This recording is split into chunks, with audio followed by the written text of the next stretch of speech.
Welcome back into this game, everyone. Oh, you're up early.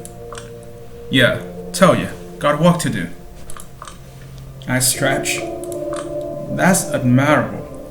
Reminds me of that one quote you always used to throw around. A lot of people say you can't smoke dope and get drunk when you got kids. And that's not true. You can. But you still gotta get up in the morning. That's being responsible. That's the one. I never understood it, why it was so hilarious to you. Neither did I. I just accepted the mystery and made it my personal credo. I'm a responsible person. Are you planning to have kids? Not in a million years. By the way, you've got mail. An envelope by the door is from Kadir. Inside is a message saying he won't be able to make it tonight, but we will rendezvous tomorrow to meet D'Angelo. He wants me to lay low until then, and to stay in this apartment if possible.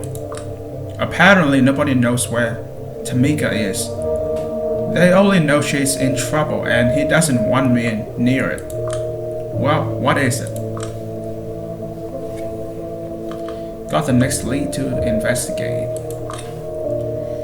Looks like I need to hit the town. Next lead. Probably useless, but the investigation continues. It would be fun to spend some more time together, you know? Dakota, you know this is important to me. I know. But I would like to know I am important to you as well. That makes two of us. Just a few more days. I'll find the killer. Kick his ass, get a promotion, and we'll do something we have never done before. Like what? Good questions. I'll think of something. For now, catch up with your work. I need to get going. Fine. Good luck. Stay safe. You know it. This place is weirdly empty tonight. Well, I have the usual. I feel there's a big what are we doing in this relationship talk coming if I don't change my ways. Honestly, I'm kinda surprised it hasn't already happened. But most of the time Dakota has seemed happy enough just listening to the stories of my own life. Even if it's all boring and normal to me, it's exotic and engrossing to her. Guess I have that going for me. Oh well. I have no idea what to do tonight, so I'll just do the obvious thing and wing it. These vagabond shoes are longing to stray right through the very heart of it. Oh, how it went. Time to lose myself in these busy streets and pray that the answers I'm looking for are out there. And if they're not, maybe I'll at least find some amusement or blood instead. We have two options here. Prince of Cats. I need to resolve this thing with Dakota. As if going around in circles on behalf of the court wasn't stressful enough, maybe a visit to some quiet neighborhood will help clear my head. Camarilla shyness. No, I don't want to be a part of your goddamn interview. Look, can I not be bothered for one goddamn second? You are not listening. Alright, let's go for this one. Street interviewer. I do not know with what weapons World War III will be fought, but World War IV will be fought with sticks and stones. The man who said it? Albert Einstein. Even he couldn't predict what we know today. World War III is being fought using coughs and sneezes. We're in the middle of a biological battleground, but people don't want to wake up to this reality. The self-righteous tone of some sensationalist journal had roused me from a pleasant daydream. Even though I was still an investigative journalist, have been ringing the alarm for years. Dressed in an obnoxious eye-catching two-piece, she stands out like a rubber duck against the surrounding drabness. Her timid cameraman dutifully follows her every move, but his mind seems to be elsewhere at the moment. Good for you, buddy.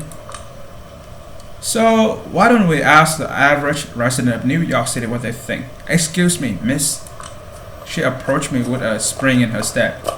The cameraman can barely keep up. Jesus, can't they bother anyone else? Excuse me, miss, what is your opinion on China and its biological war against China? I don't care. Fuck off, assholes. I'm walking here. Scram. We will simply walk right by your side, miss, and ask you a few questions. Keep the Camarilla rolling, Mikey, and try to keep up, miss. I tried to keep moving, but she danced around me, desperately trying to stick her mic under my nose. How she keeps her balance in those high heels and at that speed remains a mystery. Don't do anything stupid. Try to stop the recording? Nah, just keep on walking. I quicken my pace in the hope she loses interest, but she's one tough cookie, damn it. Just a few questions and we will be done here, miss. A rational debate? What am I asking for? I'm doing my best to avoid being recorded, but the Camarilla man is relentless. It's only a matter of time before he realizes being blurry is not a temporary glitch. Gotta keep my cool. Leave me alone, you smooth-brained lizard woman from hell. Not until you talk to me about China, Mikey. Keep up with us. Why the hell is she so determined to get me? Maybe something about my style makes me look like the perfect straw man of an American-hating college kid. She can try to destroy Camarilla. Miss, are you one of those China-loving kids? Tiananmen apologists, killing landlords with Mao? Is that your thing? Is that the little red book I spy in your pocket? I can almost feel my brain losing its wrinkles. I start to sort of understand how my dad could be so brainwashed by watching TV. You think China dropping a biological bomb on this country is not something you should care about? Is this how short-sighted you are, miss? Fuck it, at this point I can't guarantee the Camarilla footage doesn't violate the Masquerade, so I might as well take drastic precautions to get rid of it. Plus I can't stand being around her for a second longer.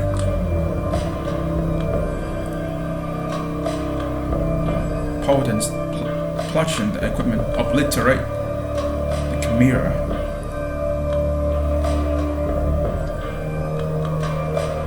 Mikey, chew on your memory card. I look over the interviewer's shoulder, gazing into the Camarilla's man's eyes. Take out the Camarilla's memory card and eat it, and remember to chew it well. He immediately loses his grip on the equipment. It plummets to the pavement, breaking the expensive lens in the process.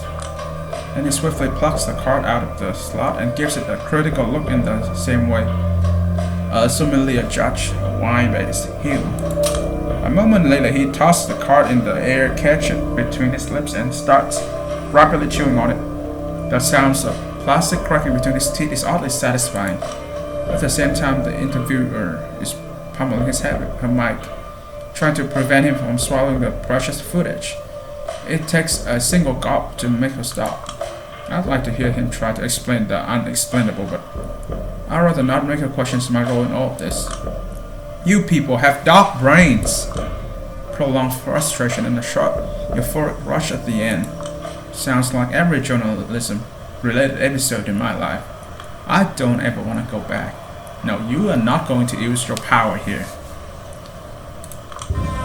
All of a sudden, the world ends. Everything stops. I'm lost in the darkness, and there's not even a heartbeat to guide me. It's like sleep paralysis. Except it feels as if I suddenly woke up from reality instead of a dream. Oh, what the fuck? Instinctively, I reacted the same way I used to react whenever I woke up in the middle of the night, aware but not able to move or speak. I just wait for it to pass. But instead of slowly regaining control, I just see a bizarre room emerge from the darkness. Just look at her. Flesh refusing its fate. It is. Holy fuck, what the fuck? It is not the one you were looking for, is it? He was led like a lamb to the slaughter, and as a sheep is silent before the shearers, he did not open his mouth. There is none righteous. Not even one. There is none who understands. There is none who seeks for God. All have turned aside together. They have become useless. If anyone cursed his father or mother, he must be put to death.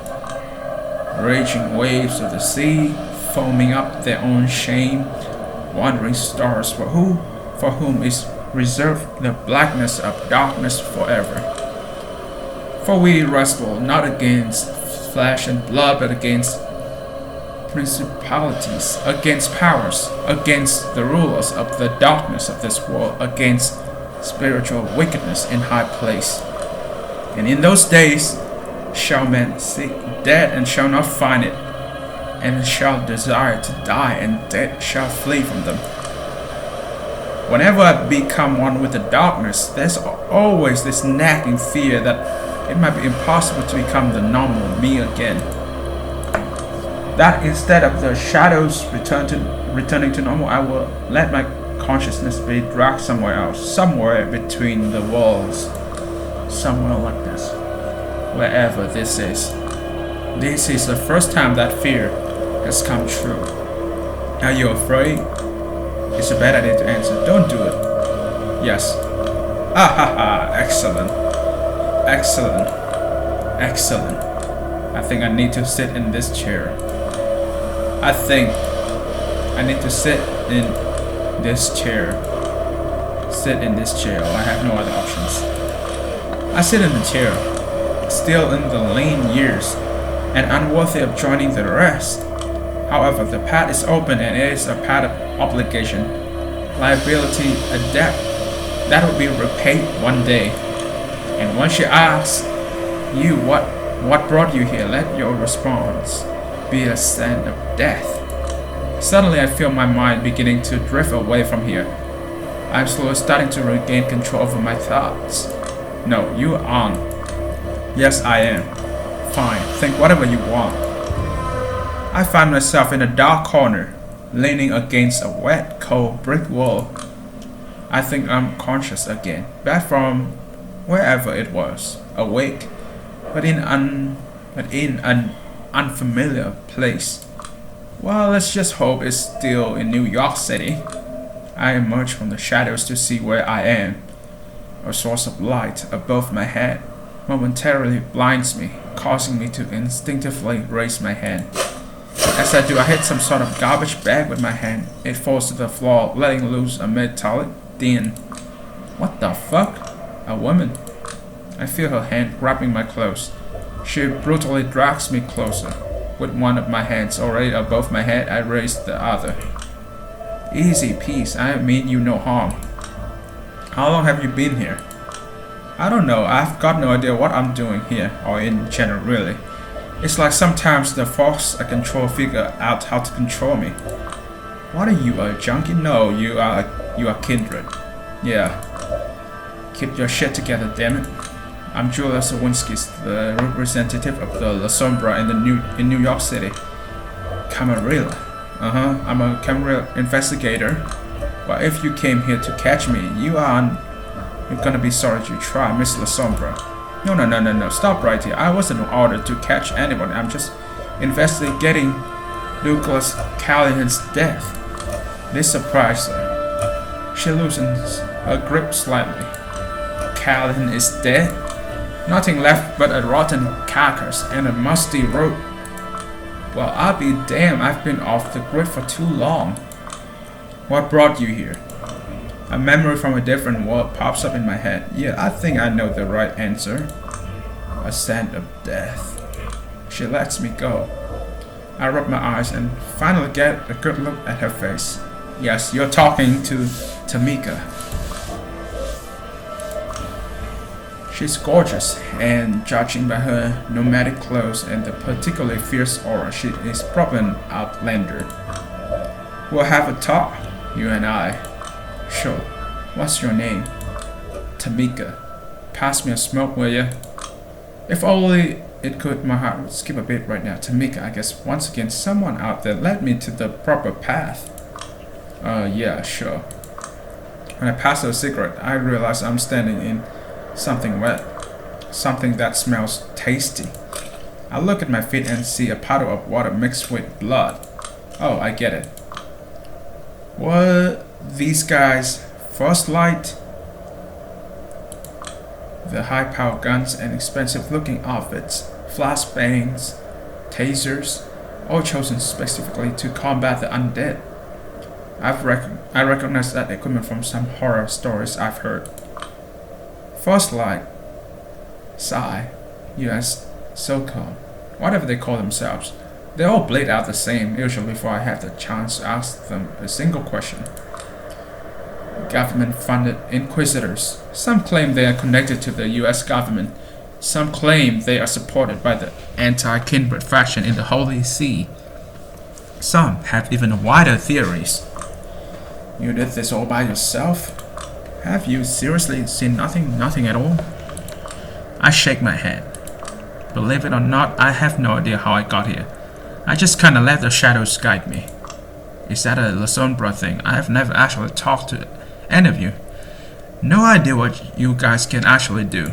Still learning the ropes myself. Go with the flow and all that. My embrace was just a few months ago. So you folks are with the Ivory Tower now.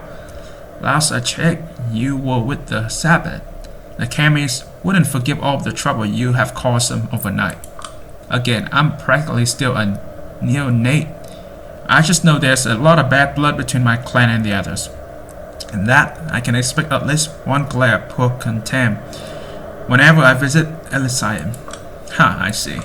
We smoke in silence for a short while. Is there a large SI presence in NYC? The kindred are classified as a terrorist presence. There's no other American city that was hit as hard by terrorism as this one. All secret agencies need symbolic victories. You do the math, and you're still taking these guys on here of all places, as you can see all around you. Aren't they extremely dangerous? Almost got me for good last year. Took me a few weeks to get back in action. And why are you doing this? Those motherfuckers have an unfortunate tendency to hurt people I care about. My brothers, my sisters. I see. I don't know how it is in other cities, but here, funny enough, they always seem to target marginalized and radicalized kindred. Ones that could theoretically pose a threat to the current order. Meanwhile, the establishment in New York City hasn't really changed ever since Calibros stepped down. Quite the opposite. Every SI raid in the city has always strengthened the old paradigm. Almost makes you think that their goal is something other than protecting the citizens from the blind body menace. Tamika throws her cigarette into the puddle, unfinished, and crushes it under her heel. She obviously has difficulty smoking. It's like she's only ever tried a few times. I assume she saw me carrying a pack and decided to try it to calm her nerves after the battle. Or maybe she just wanted an excuse to make our conversation less awkward. Who knows? So are you planning to snitch on me, Shadow Girl? And why would I do that? Let me get this straight.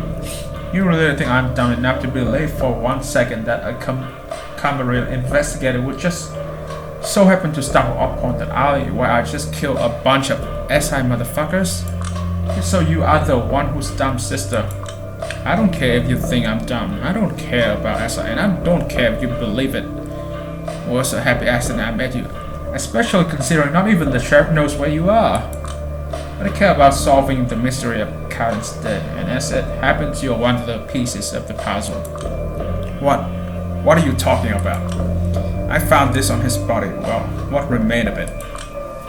I show her the note. She tries to grab it to read it, but I don't let her. Aside from your name, we've got Hope, Agatha, and D'Angelo. You know them. Passingly. Any idea why Callan would need a list of all of your names? I might know why, yeah. Do you? Absolutely. Do you know a man going by the name of Talk? Of course I do. Do you know about his connection to Boss Callahan? And by proxy to this list and me? No, I'm all ears. Well, too bad because it's classified intel, sister. What do you mean by classify? Not free. Oh, great, as if I were in the position to or could afford any sort of quid pro quo. Well, fine, let's hear it. What do you want? She motions toward the bodies. I've killed too many of these assholes. They're tightening the screws. As it is, New York City is no longer safe for someone like me. Well, not that it ever was. Oh man, bracing for something unreasonable. What I need is a way out of the city. You offer that to me, I give you the intel you need. Oh, would you look at that? That's something I can handle, actually, yeah. She raised her eyebrows. That's a surprisingly confident answer for a practically still a neonate. I'm something of an immigration officer. Psst, gotta say, you sound awfully close to a cop. Almost as bad, a bureaucrat. I know of a secret pathway that would lead you to the West Coast. 100% safe travel, and if you took it, you would be untraceable. Sounds too good to be true. What's the catch? Wait until you see how much it costs. The only reason I know this route is because a certain Nazi criminal group reached out to me on account of my position and offer a mutually beneficial deal regarding illegal kindred travel. Normally I would refuse, but they offer me the only thing that can buy me. A lot of cash. Ah, fine then, money's not an issue. Now that's something I never had a chance to ever say in earnest. Okay then. Guess you want me to help you out first. Of course, but will you even accept this kind of deal? Hell no. Right, so we need to think of something that actually benefits both of us. She's lost in her thoughts for a moment. And speak up. Have you met Talk before in the course of your investigation or before? I wanted to, but on the Anarch side, I only managed to meet Mia. And she wasn't keen on the idea of the two of us meeting. Ah, yes, Mia. Her expressions betray she's got some vicious stories to tell, but it would be beneath her to divulge them. Too bad, maybe it could be a bonding experience. So here's the thing, a few months ago, Talk and I worked together. A lot of things happened, and long story short, I no longer feel close to him, but from what I know, he still feels close to me. Back when I thought there might be something between us, I gave him a ring that has a lot of sentimental value to me. And since these days sentimentality is all that keeps me going, I want it back. So my suggestions is tell Talk's people I send you to get inside his base of operations. Meet up with him, ask him your questions, and convince him to give my ring back. You get to interrogate him, and I get to have my ring back. Then you hear my side of the story. Then I get to leave the city with your help. Everybody wins, more than once. They will really let me in just because I tell them you send me? They will trust me. That sounds too easy. What caused the two of you to drift apart? Irreconcilable difference in worldview. Well, I assume so, but that's a diplomatic answer. If I'm going to involve myself in the relationship drama of two ex-lovers, I need something more to go on. Will you? Yeah. She picks her words carefully. I realized I had become an element of his carefully crafted, projected image. Having me as a radical partner allowed him to present himself as a mediator while paying lip service to revolutionary ideas. A mediator, that's the 21st century for you. Everyone wants to be a middleman these days, and nobody wants to do what is right. You serious?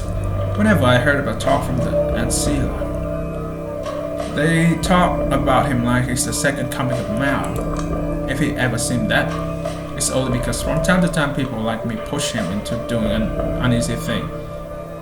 Ever heard of the Southern Wolf and the Northern Fox?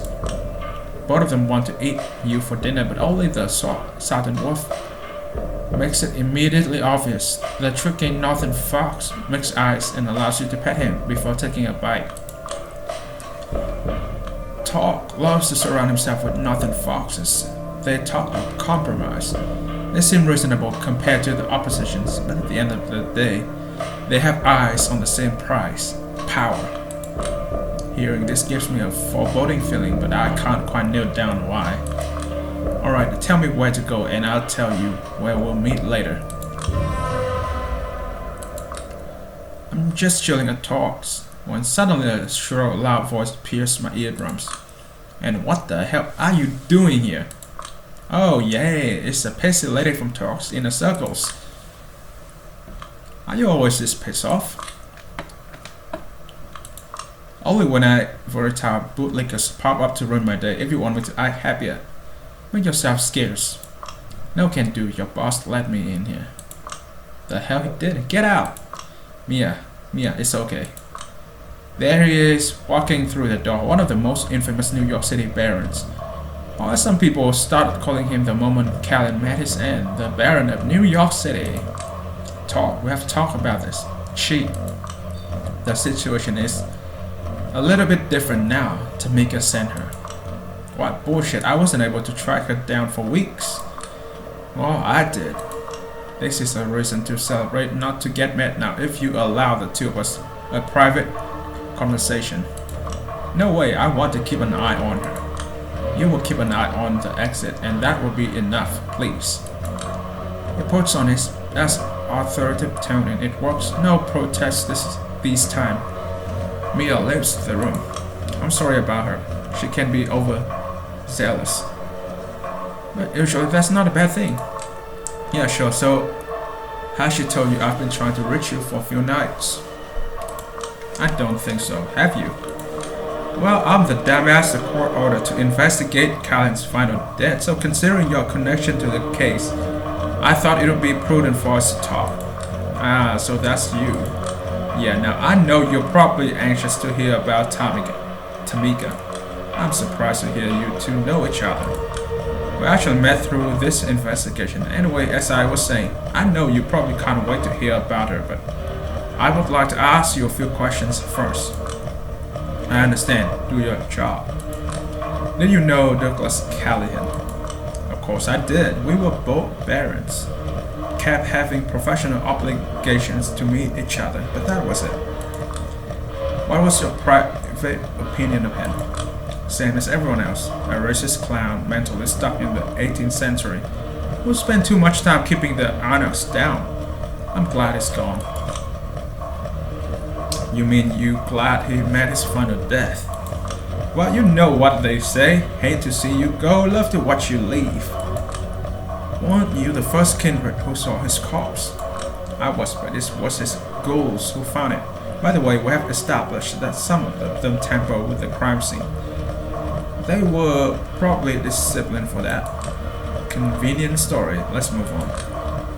What's your alibi for that night? None. I was running around town the entire night, taking care of various issues, unrelated to Callahan, but I don't intend to divulge them to someone from the Ivory Tower. So you have no interest in proving yourself innocent. My official position was made clear. It's the Camarilla who are to blame. It's your job to prove me wrong. Come on, man. At least for once, can I face a problem that can be solved with poor logic, not politics? Any findings on your side I should know of? Ask Mia. She's the one who handled the murder scene. I'm not privy to all the details. Oh, D'Angelo, Agatha. Any idea who those people are? Can't recall, sorry. The evidence I found suggests a potential link between Callan and Tamika. Any clue? I knew both of them well, but as far as I know, they have never met. That's it. Oh, well, not sure what I expected. He's the kind of guy that could only be pushed to the top if I had something concrete to push him with. Time to move on. Well, regarding Tamika, finally, I cut straight to the chase. She wanted to inform you she will be skipping town for a while. The SI is hot on her trail, and she needs to lose them ASAP. I've told her countless times, if she's in danger, I will always be there for her. Does she think she can find a secure way out of the city in this situation? She is safe. So you say. She's got some other friends in high place. She will manage to get out. Gotta admit, that's not what I expected to hear, or what I wanted to hear. Why did she decide to contact me? She wants her ring back. Its aura changed in a blink of an eye. I see now. So that's why she didn't show up herself. Wouldn't even face me when delivering the final insult. Looks like I stepped on a landmine. She said the ring was a symbol of the trust she put in me. No way in hell I'm going to give it away, not until she gives me the chance to explain myself. I need that ring to get Tamika to talk, but with the way he's acting, it doesn't seem likely he'd be willing to part with it. It might require me to act shitty, but maybe time to change my approach. No, be brutally honest. Trade update. Honesty is the best policy. Fuck it, here we go. Listen, you're obviously the hottest new thing in town. People like you, people follow you, and you're said to be the Anarch people think when they think of New York City. Good for you. But you are obviously way behind when it comes to understanding relationships. Tamika gave it a serious try. She understood her path. She understood yours.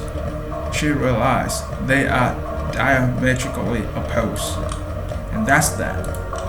You're not going to change her mind by acting like a toxic shithead and forcing her to come groove at your feet. If she wants to get back something that has a great sentimental value to her. You want to earn her trust again. Don't act like a power-tripping asshole. Show her you're capable of responding to her concerns, and that you're capable of being selfless. That's the only thing you can do to change her mind. Sorry. Okay, I'm done.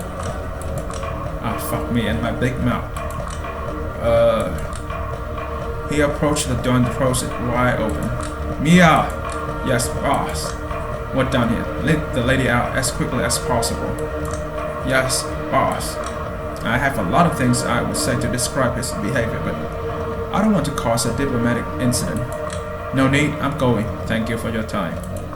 Tell her I will show her she's wrong. Tell her I will prove myself worthy of that ring, if it's the last thing I do. Whatever, I let myself be let out of the building by Mia. Another mission's failed. Time to meet Tamika and tell her the bad news. I find her already waiting in front of the Jewish Museum. How did it go? Let me put it this way, I'm not surprised you dumped him.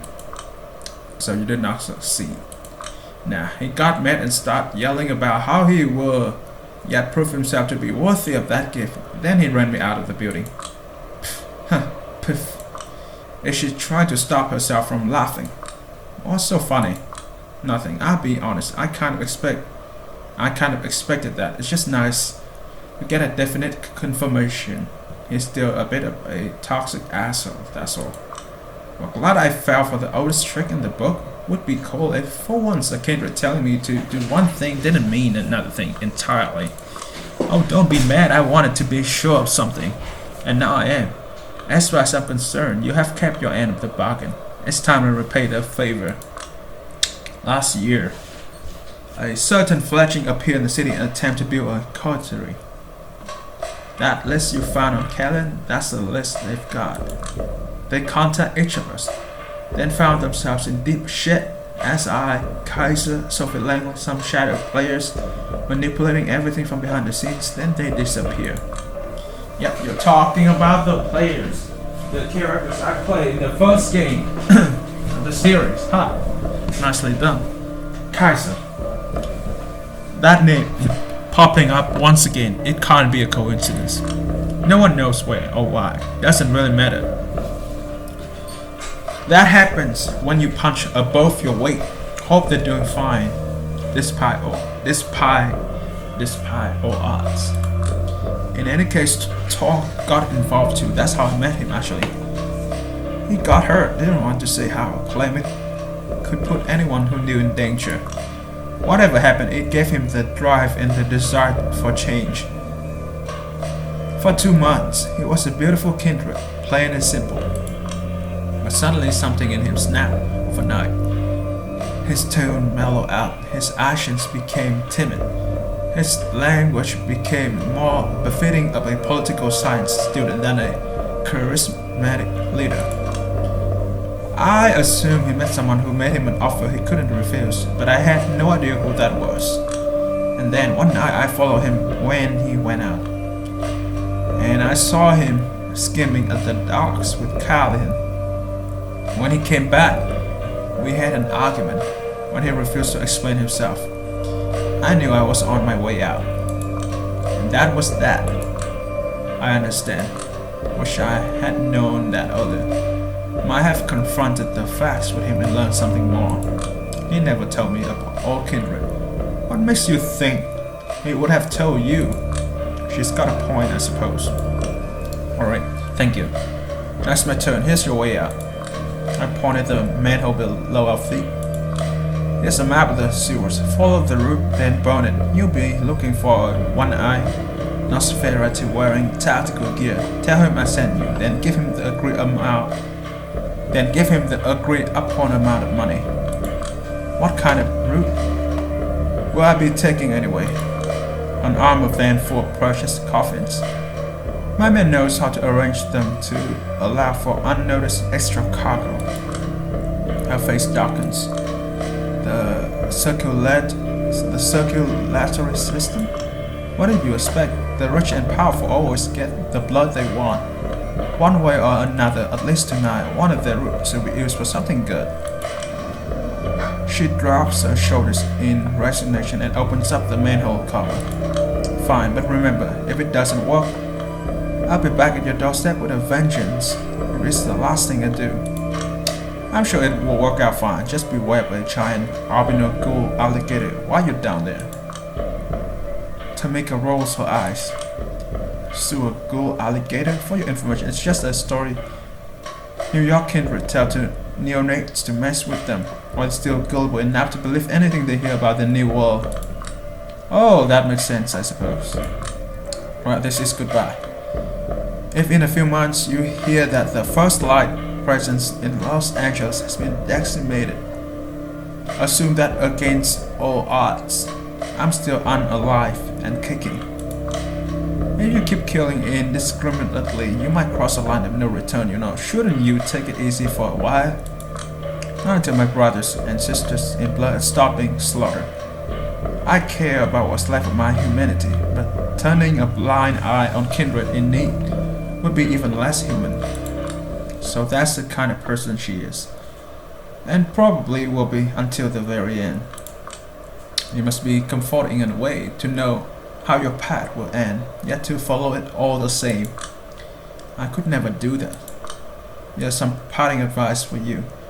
We might be monsters, but we're lucky enough to be born into a world that's even more monstrous than we are. If we rebel against it, we might still find salvation. If only I could believe it. Didn't expect the preaching tone. Why are you telling me this? Because I think I have a pretty good nose for people's R's. And when I take a good look at you, somehow I have a feeling you are surprisingly decent. A surprisingly decent person. Whatever way of unlife you choose, I hope you don't change it. And that you remember my advice. Huh. That's the last thing I expected her to say. I don't really know what decent things I have done lately. See you in your next life, Julia. Safe travels, Tamika. I skipped tonight's visit to the church. I'm not in the mood to see Benoit. I'm still embarrassed about yesterday's outburst. And I'm kinda pissed none of the clan elders in Chicago bothered to reply to any of my fucking reports. No advice, no feedback, nothing. I feel like I was left utterly alone. Besides, it's late. I always get back to the apartment early in the morning, right before it gets bright. It's getting risky to be out here so close to sunrise. Accidents can happen. I'll try to get back early tomorrow night. Attempt to surprise Dakota, yeah? I'm back. Yay! How was work? All caught up? I managed to get my deadlines postponed. All our clients are canceling and delaying orders left and right. Huh, does that mean you will have time to help me with my makeup tomorrow? We'll see. Perfect. Alright, I need to disappear before the sun catch up with me. Hey. Yeah? I love you. Oh. An uneasy silence fills the room. I'm not getting out of this one, am I? No, I have to. I don't lie to the Baron of New York City tonight, so I'm not going to lie to her. I know. She flashed a sad false smile as I lit to rest. Yeah, you need to rest. Say goodbye to it. I finally reached Big Burger, hoping to recuperate from all the mental damage accumulated over the past few days, only to find out the doors are locked and nobody's inside. No. I need to be soothed. I need my routine. You have absolutely got to be kidding me. Close? What the fuck do you mean close? I mean, we're in the middle of a pandemic. Everything is closed. Pandemic? What pandemic? What pandemic?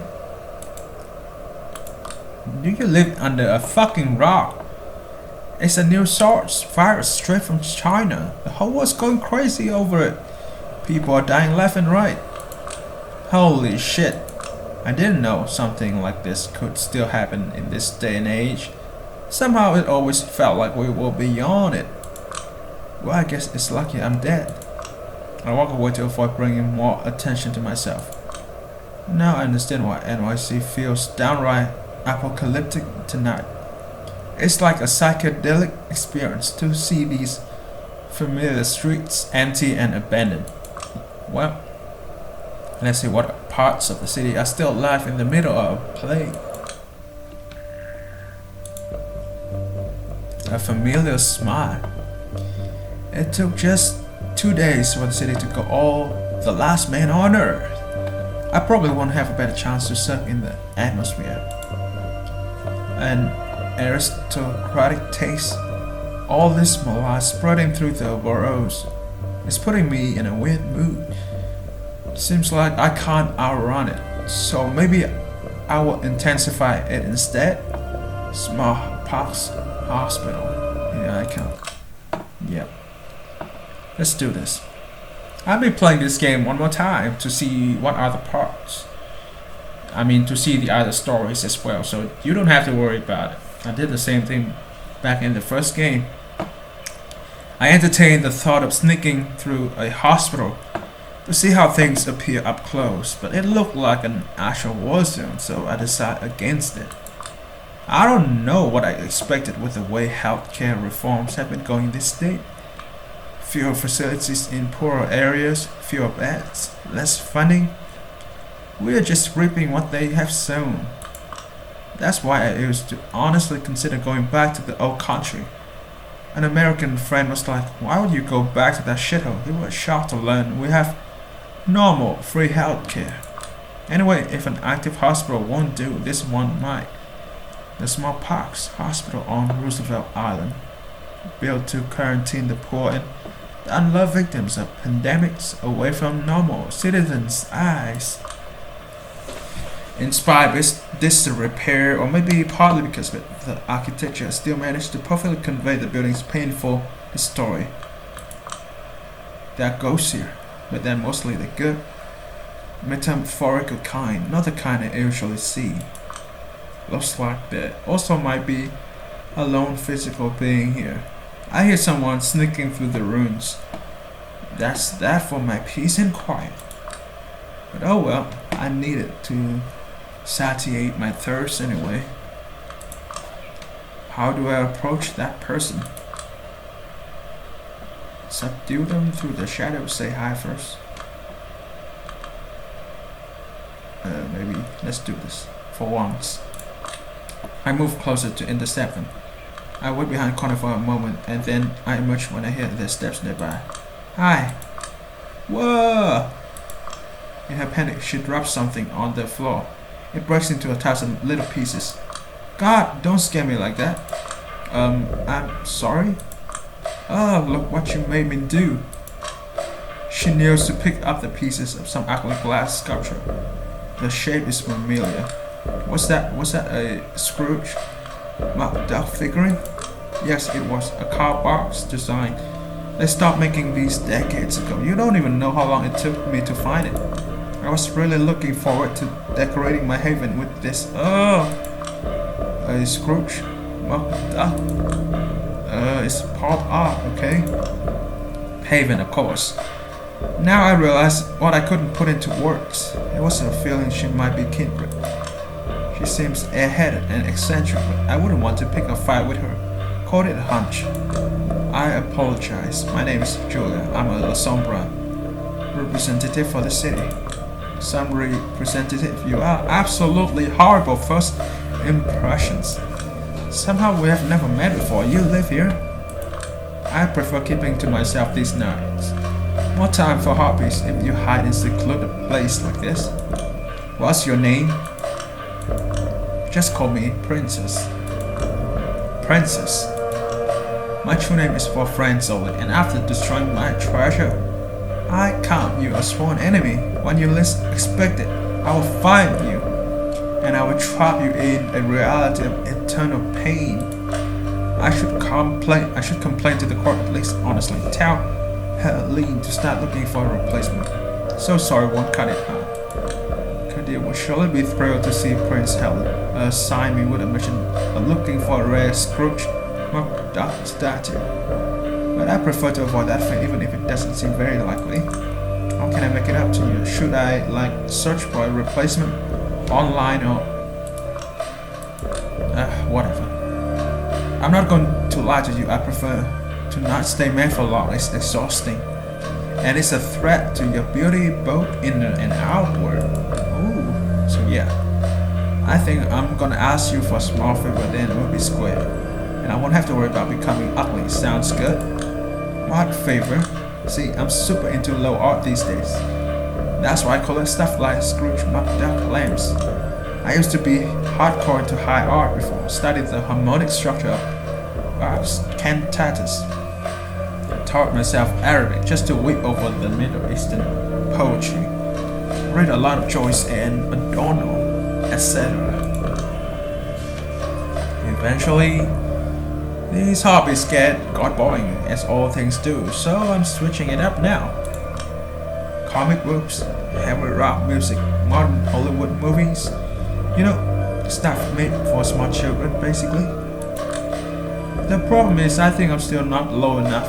There's still too much mastery of the form, too much restraint, too much respectability, too much tastefulness. I want to feel the rush of gazing into the soul of someone willing to admit to truly degenerate desires and obsessions. So I want the lowest kind of art you can find. Just sweep me off my feet and we'll be good. Not the kind of request I expected, but how low is too low? There's no such thing as too low. Okay. Back when I was alive, I refused advance from a guy who lived just outside of Astoria. He definitely still owns some incredibly low art. But what exactly should I get her? Fantasy book? Anime DVD? Video game. Yes, video game. I'm playing a goddamn fucking video game right now. Fuck you. Anime. Okay, I will be back in a jiffy. It takes me just over an hour to get there. Wake him in the middle of the night, mess with his head a little, and get back with an appropriately low work of art. So I've got something. Don't be shy. What is it? I pass a DVD box with a busty hand-drawn girl licking a giant katana. According to a description he printed for me, this thing is named Ririsin no Daibuken. The cover says Lilith's Carnival. Yeah, no idea why the name is written like that. Anyway, this 90s original video animation presents us with a tale of 5 big about some samurai warriors traveling through America in search of General Hasta Vista, the Incubus King. Don't let all the titillation misguide you. The main draw is here. A peerless direction, a nearly avant-garde editing rhythm, and dialogue that clearly comments on traditional gender roles in anime. Once you see the animation in the final battle, you will understand why it never fails to set a Sakuga fan's heart ablaze. Note: Sakuga, uncountable. In Japanese animation anime, a sequence of noticeably higher quality used to highlight a particularly important scene. So yeah, it sure does sound like low art. Eyes down, I await her response. This is great. It is? Yeah, I have no idea what I'm looking at, but I can feel that it's utterly degenerate and naked in its intentions. Just what I need. Ha ha ha. Believe me, I have had more than enough of art trying to dazzle or win me over. I'll be used as a stepping stone in someone's illustrious career. I just want someone to be like, screw it, I don't want to impress anyone, I don't want to get anywhere, I just want to vomit out my soul for all the freaks like me to see. I think that, in its own way, that might be the ultimate form of art. So is my debt paid? I suppose. So can I know your name now? Let me think. No. She turns away and disappears into the night. Well, that was an interesting distraction from all the malaise in the city. I suppose it's time to go back to the miserable business I've been saddled with. The time comes for me to meet up with Kadir, and hopefully D'Angelo too. The last position on my list, this better be good. And that is D'Angelo Agency. Looks like a dumb bleh. Perfect for the clan of the hidden. I thought he wasn't hidden. I thought he wasn't missing. And to be honest, I kinda expected the worst. Why would we look for him in the most obvious place? I've been asking around and I've got a hunch. Just trust it and start looking. Fine, who is D'Angelo anyway? He's a good man and a useful man, but it took me time to get used to him. He takes sleuthing very, very seriously. His thing is acting like an idiosyncratic noir detective. I heard it helps him cope with something, but I never felt comfortable tackling the subject. Doesn't sound too porky by the city standards. Wait, what is that? There's a rat on the floor, frozen in an unnatural position. Wet sheet. I examine it. Despite my disgust, I picked the rodent up. Now that's what being an investigator is all about. Leave no stone unturned. Shut up. This is so gross. What have you found out?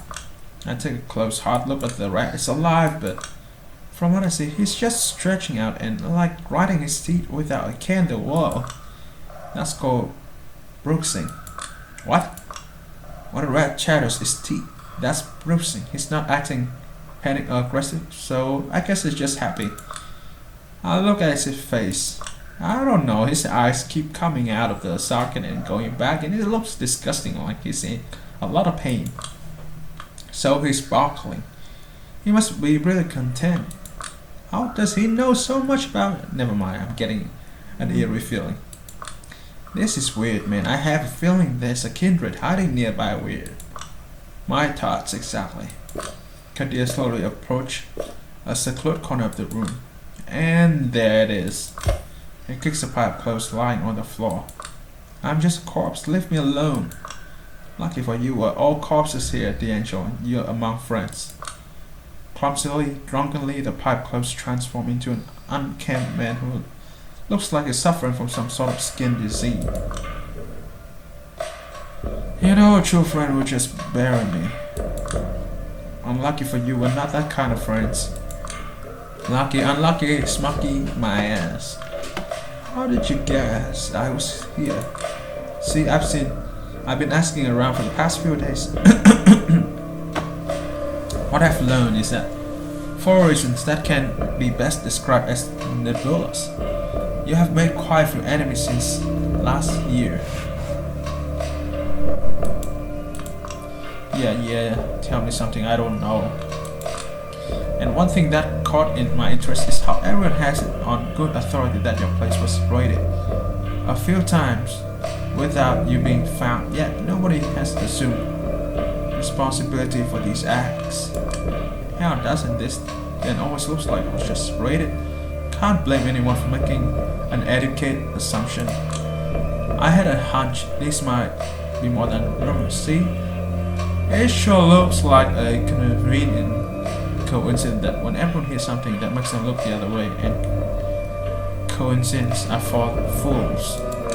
Well, you've got my number, and you can see my ugly mug right in front of you, so it's no use playing dumb, I suppose. Agree. You have seriously spent all these weeks all up in here? Is the hunger not getting to you? You've got a lot of critters around this area, and we have become chumblers. Some of these rats actually got addicted to the kiss. They come to me every night acting like coke hounds, begging for it.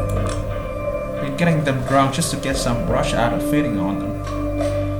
Feels a bit like slathering a horribly burned piece of pizza and ketchup. But in this situation, I'll take what I can get, you dig? You're so gross. I failed to keep my poker face, he noticed. So who's the dame? Julia Sawinski, a detective investigating Baron Kelly's death. He raised his head for a short while to stare in Kadir's eyes, and shook him with a vulgar snicker. Phooey, so somebody has finally put the old man on ice. Whoever did it did though. Well, a huge favor. Absolutely, but I got orders to establish who that was, and I've been stumbling in the dark for the past few days. We need your help. I'd be damned. Your sleuth skills must really not be up to par if you're begging a bum for help. It's an unusual case. Also, it's extremely political. Phooey, I asked, how is it unusual? It feels like the game was rigged against me from the start, like I'm just bumbling around and achieving nothing while everyone laughs behind my back. Gee, you sound so hopeless, kiddo. Haven't you ever read a Chandler book? That's how it always is. Just do your best. Endure the embarrassment and hope that you stumble on the answer by accident. He accidentally lets a metal flask in his hand slip out and fall to the floor, then struggled to pick it up. Kadir can't bear to watch. God, what happened to you, Gianni? I have never seen you this low before. Stress-related disorders causing a disruption in my routine is what I think a shrink would say. Happens when a lot of shady folks are out to put a stake through your chest. Help us out. Tell us what you know and we might be able to help you in return. Yeah, respect what is dudeness, but I think it's going to be the other way around. I ain't telling the truth for shit, pardon my French, until I know I can count on some protection. Gianni. Don't you Gianni me, Kadir asked me. I know your level, but I also know that your honor is one of the few things you care about. You wanted me to endanger myself. You put it on the line for me. And that's that. You either promise to extend your protection to me, or the moment you step away from here, I sneak away into the sewers, and that's the last time you ever see me. Kadir shoots me a wary sideways glance. I know, he drives a hard bargain. Especially for someone whose sense of self-worth does not exactly appear to be sky high at the moment. Maybe, but I do value my own life quite a lot. Thank you very much, friends. Kadir sighs. Alright, but 3 months from now, or the moment Prince Panda tells me it's no longer possible for the court to offer you safety without compromising its principles, you're on your own. No negotiations. That's the only deal I can strike with you. Take it or leave it. The angel scratches his head, grunts loudly, tugs on his mask, and stand up. That's check with me, big fella. I might have strong opinions about Panhard, but hell, I'm sitting on dynamite. I'll take what I can get. Who else in New York would you rather rely on? You want me to call the mayor? My opinions about the prince aren't that bad, so what do you good folks want from me? Who wants you dead? Starting the interrogation with a tricky one. Wouldn't I like to know? Step up, Johnny. You seem to be forgetting how quid pro quo works. Wouldn't I like to know won't cut it. What can I tell you? That warlock Agathion, or whatever his name is, presumed dead. Tamika MIA with SI on her back, so possibly KIA by now. Hope the cook. Hidden in her office under Vander Weyden's skirt. Around the time they started having trouble, some rough-looking streetwise kindred starting hanging out my usual spots. Didn't take me long to connect the dots. Wait, what is the connection between you and those three? Ever since last year, folks start hiring us for various gigs, some even trying to get us to join their coteries. All of these opportunities were rather short-lived. However, the delicate tightrope act of working for various employers made us fully aware there's an intrasect alliance in NYC's kindred from both sides often work for the same goals without knowing it. The moment we start figuring it all out, a cleanup crew went downtown. I know the serious warlock boy sniffed something out in his own backyard, but then poof, he disappeared. Then I lost all contact with Hope and Tamika and went AWOL. Hope they're doing fine and they didn't snitch on me to anybody. They are. And they didn't even tell me you guys knew each other, so I think you're safe. Wait a second. Why were you milking them for intel, kiddo? I found a list of 4 names on Callian's remains. You can probably guess what they were. I get the picture, yeah. Christ almighty. I've heard it was just a list of freelancers, potential associates, probably prepared by Carter Vander Weyden. My money's on him being involved, but I smell bullshit. Have you got any idea who might have done the boss in? Any more clues? None at all. That's why we want you to come in, friend. Investigate the murder scene the way only you know how. Tell us what you think. Guide Chula in the proper direction. The angel sized me up, scratching his head. Sure, whatever. I will try my best, kiddo. Lead the way. I'll drive you there, or as close as possible. I wouldn't be welcome that deep in Anarch territory. Just clean yourself up a bit, Gianni. I just had my upholstery cleaned earlier this week. After dropping us off at the same place Catherine first introduced me to Mia, Kadir quickly drives away. Here we are. Swell, a classic closed room mystery. Let me take a look. He starts walking around the office, carefully taking in every element. So you're saying you're basically a nobody, but you can simply call Catherine Weasley and have her open sesame an honor crypt for you? Don't know. Sure sounds like somebody to me. Don't misunderstand. I only met her during the course of this investigation. Everyone's basically been treating me like dirt wherever I go, and I'm only acknowledged enough to legitimize their shame. Lord Camarilla. Now that was an abrupt interruption. I was busy sharing, damn it. Excuse me? He's pointing at the painting of the man overseeing this entire office. I met Murder on the way. He had a mask like Camarilla. Very smooth he looked, yet grim. 7 bloodhounds follow him. He seemed to have completely switched his modus operandi upon seeing the murder scene. He's in his own little world, and his behavior has become more machine-like, erratic. I still don't follow. I never knew the old Irish cook was into Napoleonic era. But then again, I have no idea about his exact age, of course. So maybe that's when he lived, or was born. Anywho, pay minimal attention to me, alright? What am I looking at here? Right. That's one Lord Camarilla, born as Robert Stewart, a British Secretary of State for Foreign Affairs at the beginning of the 18th century. Incredibly influential, incredibly hated. Ask one fellow about Camarilla, and he will tell you he was the man who destroyed Napoleon for good, the man who shaped British politics for ages, the man who built foundations for Europeans' unity at Vienna. Ask another fellow, and he'll tell you he was the man who destroyed the Irish Parliament, the man who cracked down on any possibility of reform and then supported the cavalry massacring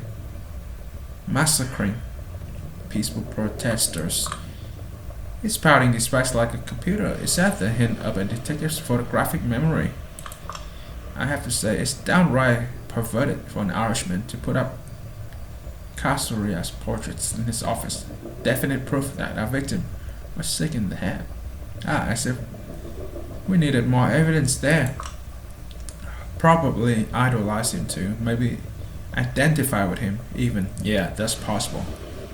Callahan and his ilk adore those Jacobs. Always try to reach across the eyes and achieve hard compromise. Too bad nobody else ever remembers them well. I feel like I should say something. I've got this nagging feeling in the back of my mind. So that was his role model, huh? Yeah, I guess it makes sense for him to have had a role model like that, doesn't it? Oppressing his own people, claiming it was all in their name, when at the end of the day or the night they were back in their shittier, and he was still on top. Yeah, sure, sounds familiar. 200 years later, all these social to change, and it still works the same for us kindred. That's a cheery thought. Not just the kindred. That's still how this world works, period, kiddo.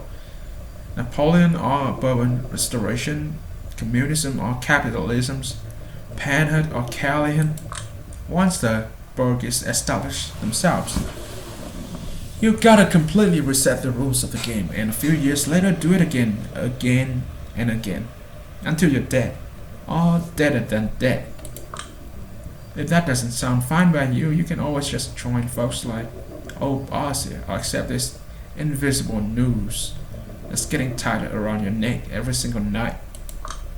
He stops above Callan's corpse and laughs. Posterity will never survey a nobler grave than this. Here lie the bones of Camarilla, stop traveler, and piss. And he kicks his spoon with glee, causing me to chum a little. Is he still under the influence? Isn't that tampering with the crime scene? Kiddo, as far as I can see, this crime scene has been fucked with 3 times over. Can't really be ruined more than it already has. I agree, but it looked about the same the last time I was here. And it was already a total mess before you ever got here. Whatever. Standing by the metal shutters on the windows, he abruptly changed the topic. Light proof. Have you toyed with these? No, in general, I avoid machinery like that. It doesn't like me, and I don't like it. They don't like it. They don't work properly. It's like I give technology an allergy. Sometimes industrial chimeras mess up my face. Sometimes I can't use a phone. You would think it'd be useful, but it's just a curse.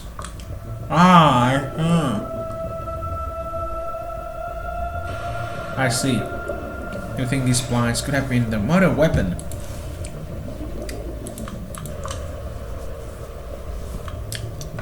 Hadn't crossed my mind.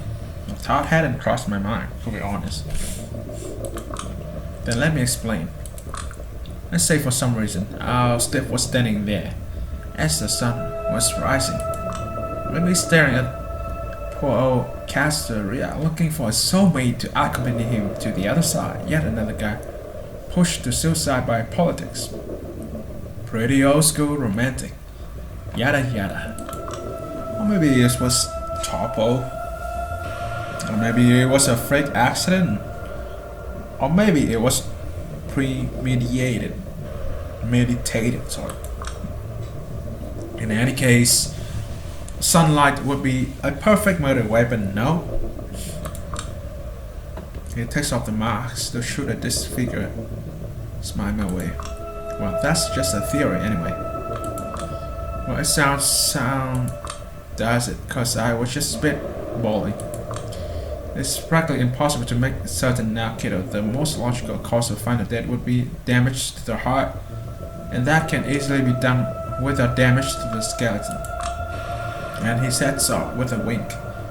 What is he playing at here? The safe. Anyone made a crack at it yet? As far as I know, only Callan knew the code, and the safe itself is pretty hard to crack.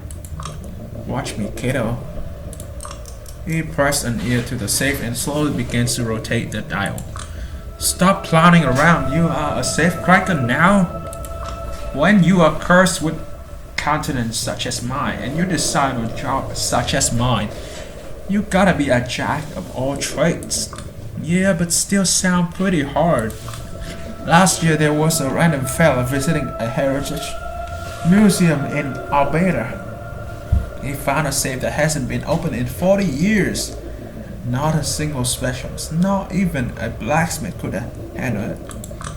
The man just studied the numbering, listened closely to the mechanism, attempt the most sensible combinations, and voila!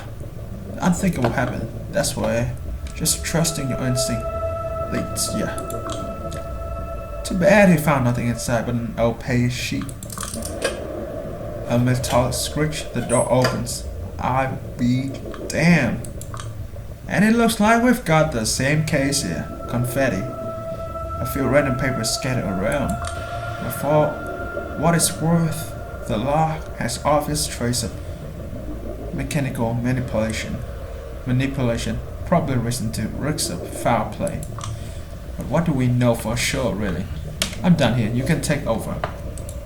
Another wink, another walk in a random direction. I look inside the safe. Quite spacious. I half it sadly. Grab everything that's left inside the safe and hide it on my person. Then close the door so that nobody knows he managed to crack it. When I turn around, he's motioning me to come closer to a sheet of paper lying on the desk. So yeah, kiddo, you probably know the entire beeswax about Schrodinger cat, so I'm not gonna bother you with that. But honestly, anything could have happened here. I read the text he's written on the empty page. This place is why. It gives me chills. I think I'm okay. I've tried to record my own voice a bunch of times on different hardware just to see if I can. It mostly comes out as noise. He nods, then starts scribbling something else as he continues blabbering on and on. The best strategy would be to make an educated guess about what happened here, then interrogate everyone about it. Maybe you'll take someone by surprise, drop a hook on them. The white tap is a chip in the broken glass bottle on the floor. Absolutely sure it belongs to Kaiser. Kaiser, the elusive information broker, the talk of the city, finally got an excuse to nab him. I understand. I think I have an idea how to use it to find him. Should I notify Kadir? Scribble. Takes longer than before. So yeah, I'll be meeting up with Kadir. You stay here, sister. Maybe there's something you've been missing. You're cold, doll. You're going beyond his jurisdiction, so he will try to stop you. Whatever you do, just give me a 10-minute heads up, so I can get to relative safety. For sure. It's back into the sheriff custody for me. See you around, Julia. Sorry, this old culture couldn't have been more help.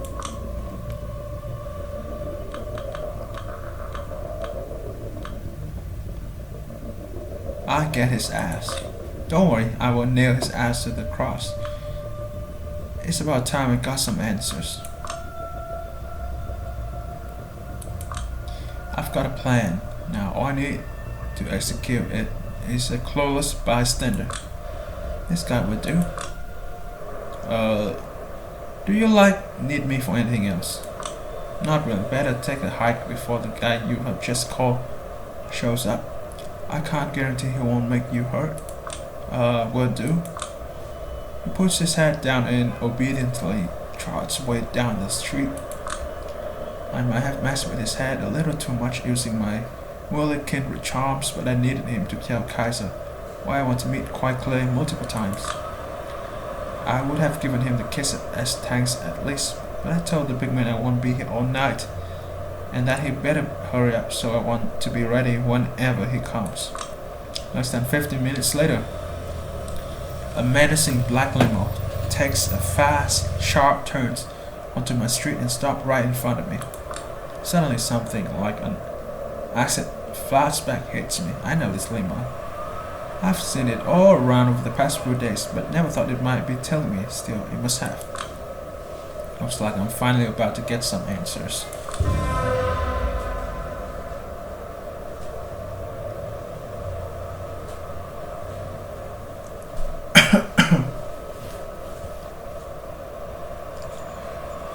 Doors open, and a raspy voice comes from inside. Get the fuck in, Sawinski. I smile and accept the invitation. There he is, Kaiser, the king of New York City's information highways. Surrounded by screens, speakers, and newfangled technological gizmos of all kinds.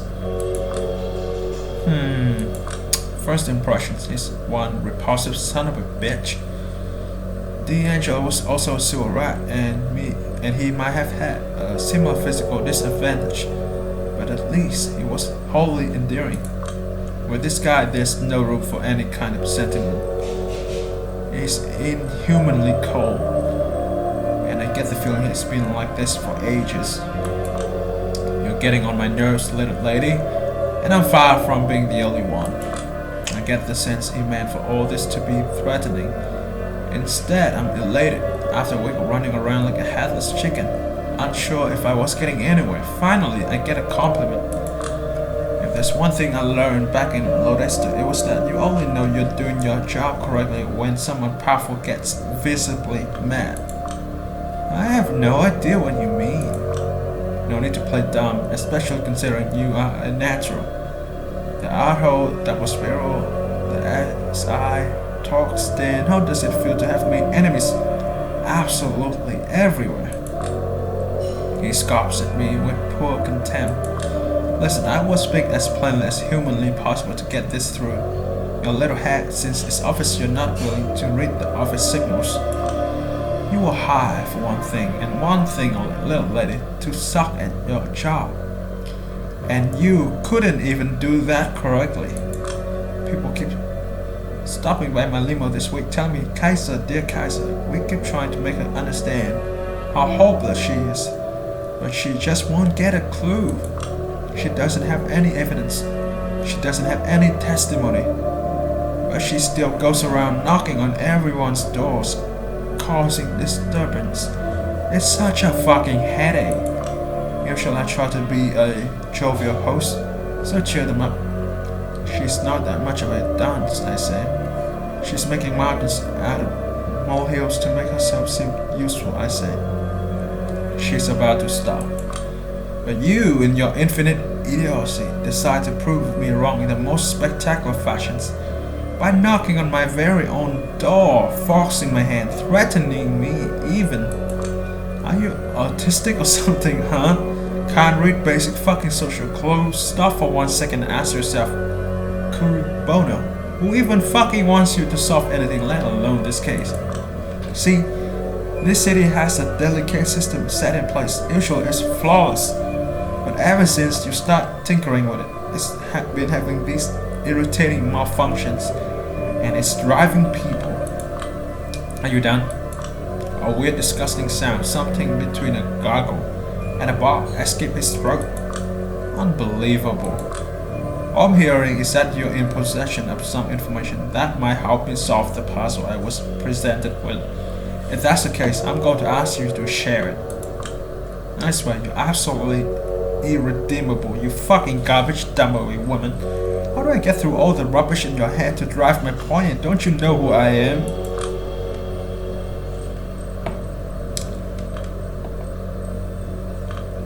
You're the one who had Callan's place. Why? Oh, I know who you are. You are the person who had Callan's place. Why? Which makes you a possible witness of sorts, or even a suspect. Psst, for Christ's sake, woman, get real. Even if your accusations were correct, then who, pray tell, who would you report them to? Do you even know what kind of people I answer to? No, get to Aquinas. Is that really what you want? You want to know who pulls the string?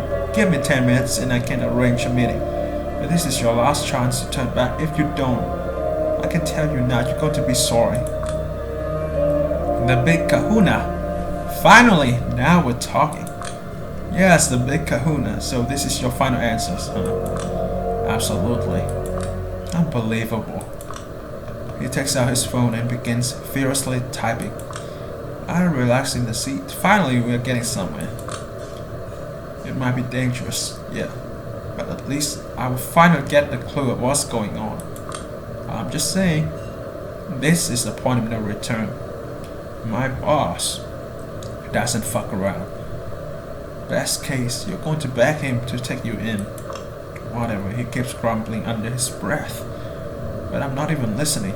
I just watch the streets go by. Until, out of the blue, I experience a strong sense of foreboding.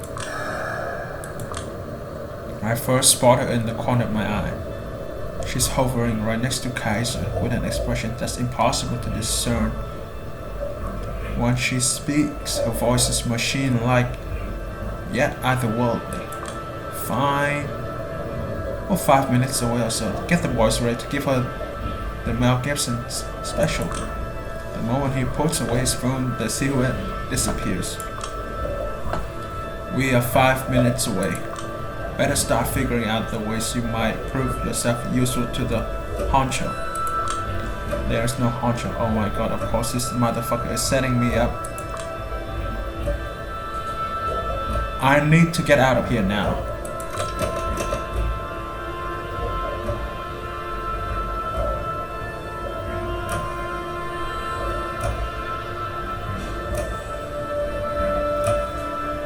I do the first thing that comes to mind. I grab the door handle and pull. He notices me scrambling and struggles to grab me. Hold up, you stupid fucking cunt. Glass breaking. Loud threat. Loud thuds of something heavy hitting the asphalt. Tires screeching.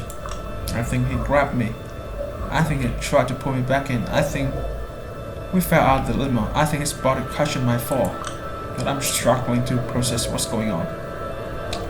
It's like I'm blanking out. When I come to, he's already attempting to get up, cursing under his breath. The limo has stopped a little further in, but whoever the driver is not coming out.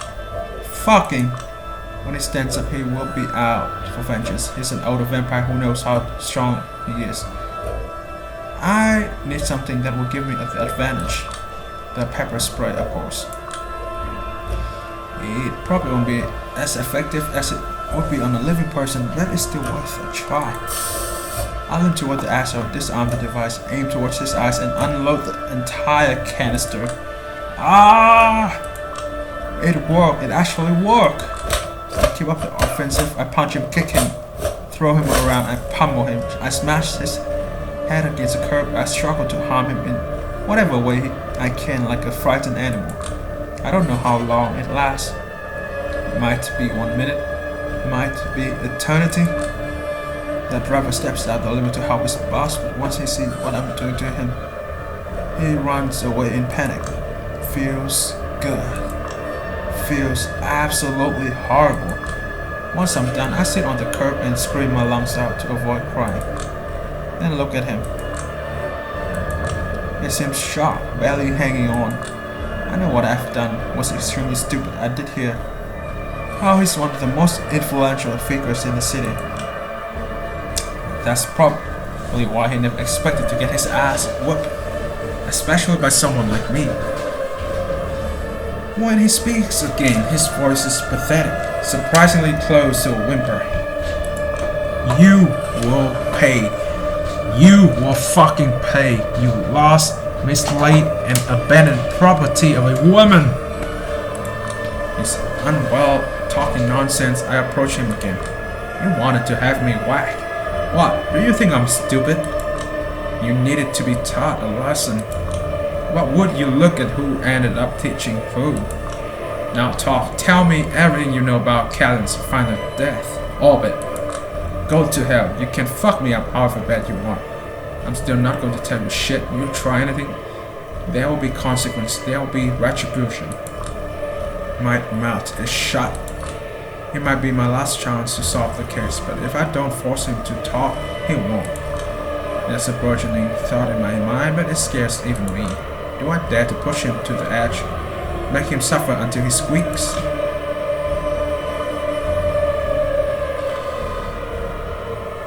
This is a barrier I won't cross. Let me see. No more human, still humane. All of you might be fucking monsters, but that doesn't mean I am. Big words for someone who just beat up her fucking elder. I will still get back at you. I will appeal to whoever I can. Yeah, sweetheart, whatever. See, that's a good thing about being the lone voice of dissent. It's a mutually beneficial deal.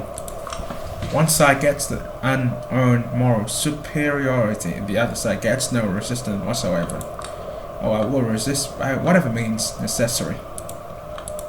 Spare me tomorrow night. You'll see the compromise that everybody agreed on long ago. Progress is coming like a train. If you want to throw yourself on the tracks, be my guest. I would love to watch.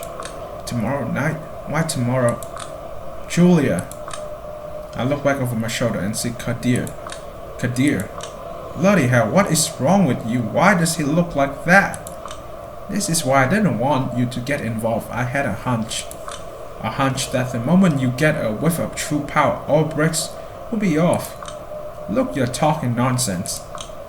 You're out of your damn mind. I should have you in for a potential masquerade breach. Just let me explain myself. This ugly fucker tried to have me bitten. Maybe even killed. Don't you care about that? I have no idea, Sheriff. No idea. She's dangerous. Psychotic. I will take care of you in a moment. In my car, Kaiser. Hold on. I'm not done questioning him yet. It looks like there's a major conspiracy too. I'm gonna have to ask you to leave, and you're gonna be glad I leave it at that. If you do that, I'm gonna have to assume you're complicit. That's worth 2 strikes in my book. You don't want to risk a third. So that's that. Tell me, what was all my footwork even for? We'll be seeing each other, little lady. Can you hear this? Go home, Julia. But go home. Fine, I will. But before I do, I take a quick peek into Kaiser's limo, still abandoned a little further down the street. I skip the church visit again tonight. I want more time to finish this report. Who knows? It might be my final one. I want to spend more time with Dakota. Yeah, just forget about the rest of the world. A lot happened tonight, but I can still manage to be at our apartment an hour earlier than usual. She should be glad. I sneak into the apartment as silently as possible, trying to surprise her. When I reach the bedroom, I see something unexpected. It hits me like a ton of bricks. At the beginning, I can't probably parse the sight. But when I finally understand what I'm looking at, it causes a wave of terror and disgust to swell up inside my chest. Shh. What the fuck?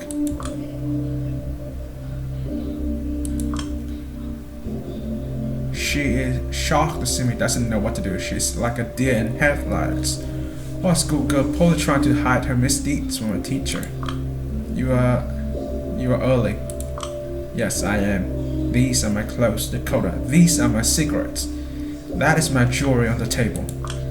Yeah, I was, and I'm pretty sure God Almighty, I thought I was just being neurotic whenever I noticed something dreadfully familiar in you. I can explain. Please do explain. A good 10 seconds of awkward silence pass. I can see her spending an eternity in her head. This isn't what it looks like. Oh my god, it is exactly what it looks like. I would just come out and say it. Dakota, are you single wife? Femaling me? It all makes sense now. No, come on, no! I thought I was the leech in this relationship. We watched that movie together. We made fun of Jennifer Jason Leigh together. A roommate stalking and imitating her own roommate. Ha ha ha. What a concept, right? But I was being fed on in a far more sinister way without knowing it. Don't be silly. Silly, I've never ever been this serious with you. So whenever she put on my makeup, whenever I used her as a mirror, was she always hyping me up because she wanted to live vicariously through me? So many little things make sense in retrospect. The little way you kept modulating your speech after me, the weird ways our tastes were always compatible, some of your art feeling so familiar, none of it would trigger any alarms by itself, and yet she is as humanly embarrassed as possible. Julia, listen, don't fucking touch me. I can barely think of anything more repulsive than being put on a pedestal like this. It's like the other person is begging me to perceive them as someone worse, if not outright subhuman. Don't be like this, just don't. You know, this would probably be infinitely more palatable if you talk to me like a person here and not like, your fucking mummy. You know what? Fuck you. I've been locked in this apartment by myself because of all the pandemic shit going on. It's fucking me up. I know you have it hard right now, so I didn't want to bother you.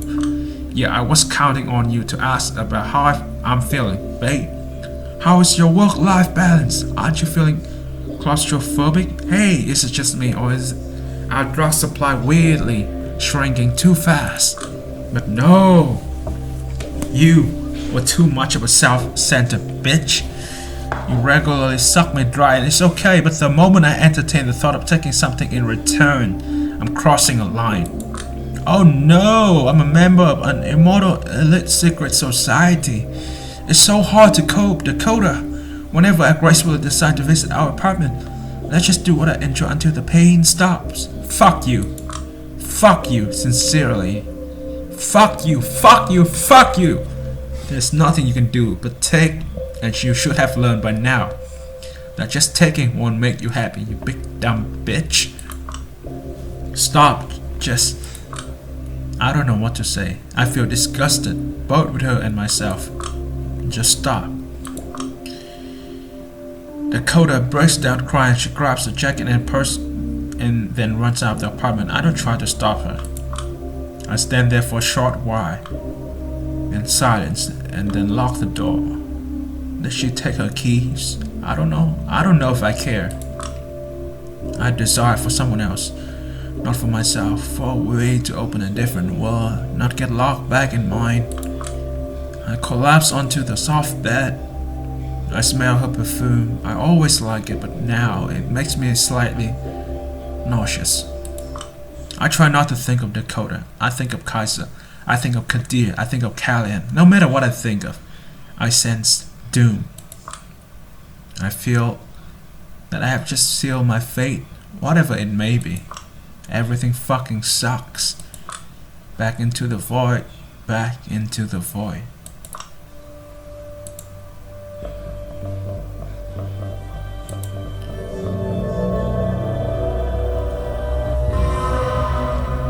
For me, it always starts with an image. I think this should be your final night for this first attempt. An image which might be vaguely eerie or interesting, but usually not an image that will provoke particularly strong feelings by itself. Usually it hides a mystery. That much is correct. But that mystery doesn't exist without text, or more specifically, a context. Context is everything. One way or another, you need to process what you're looking at. Maybe that context will be something you have heard or overheard. Maybe, although it's quite rare and pretty special, it will be your very own creative, captivating, complete interpretation. A ghost of an idea. It is a half-forgotten memory of something unspeakably beautiful I will never, ever see again. Just a scene from a movie, a fragment of a music video, an animation?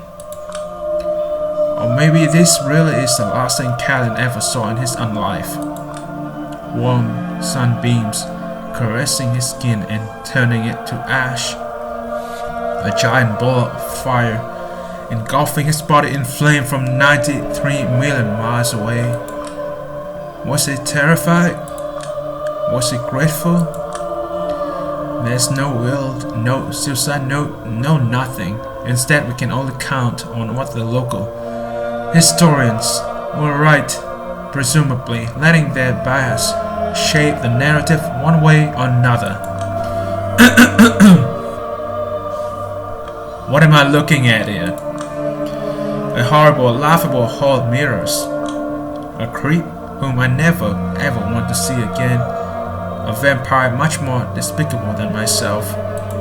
Or maybe someone who loved taking care of me and deserved to be cared for in return. Funny thing, whenever I was high as a kite, mentally lost in dimensions parallel to ours, she was my anchor.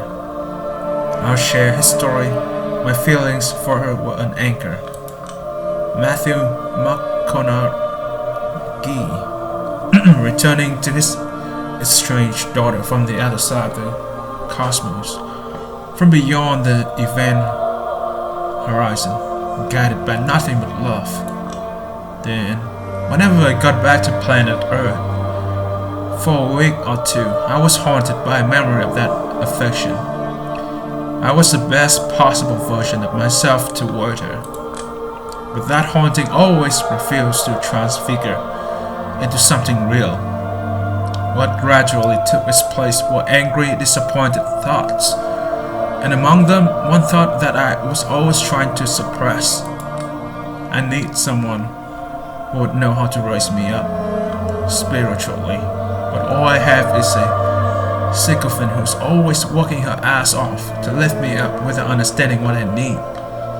It's hurting us both. Having these words pop up in my head hurt me, because they had a ring of truth to them, but also because I knew there must be another narrative, a better narrative. I was just too stupid to find it. Story of my life, story of my own life. I still have no idea what I think about this city. I had the best city in the world face. I had just a playground for wealthy fucktards face. Now I'm in search of a better description. One day, probably, I will stumble upon like a piece of writing or prestigious TV show scene that will contain just that.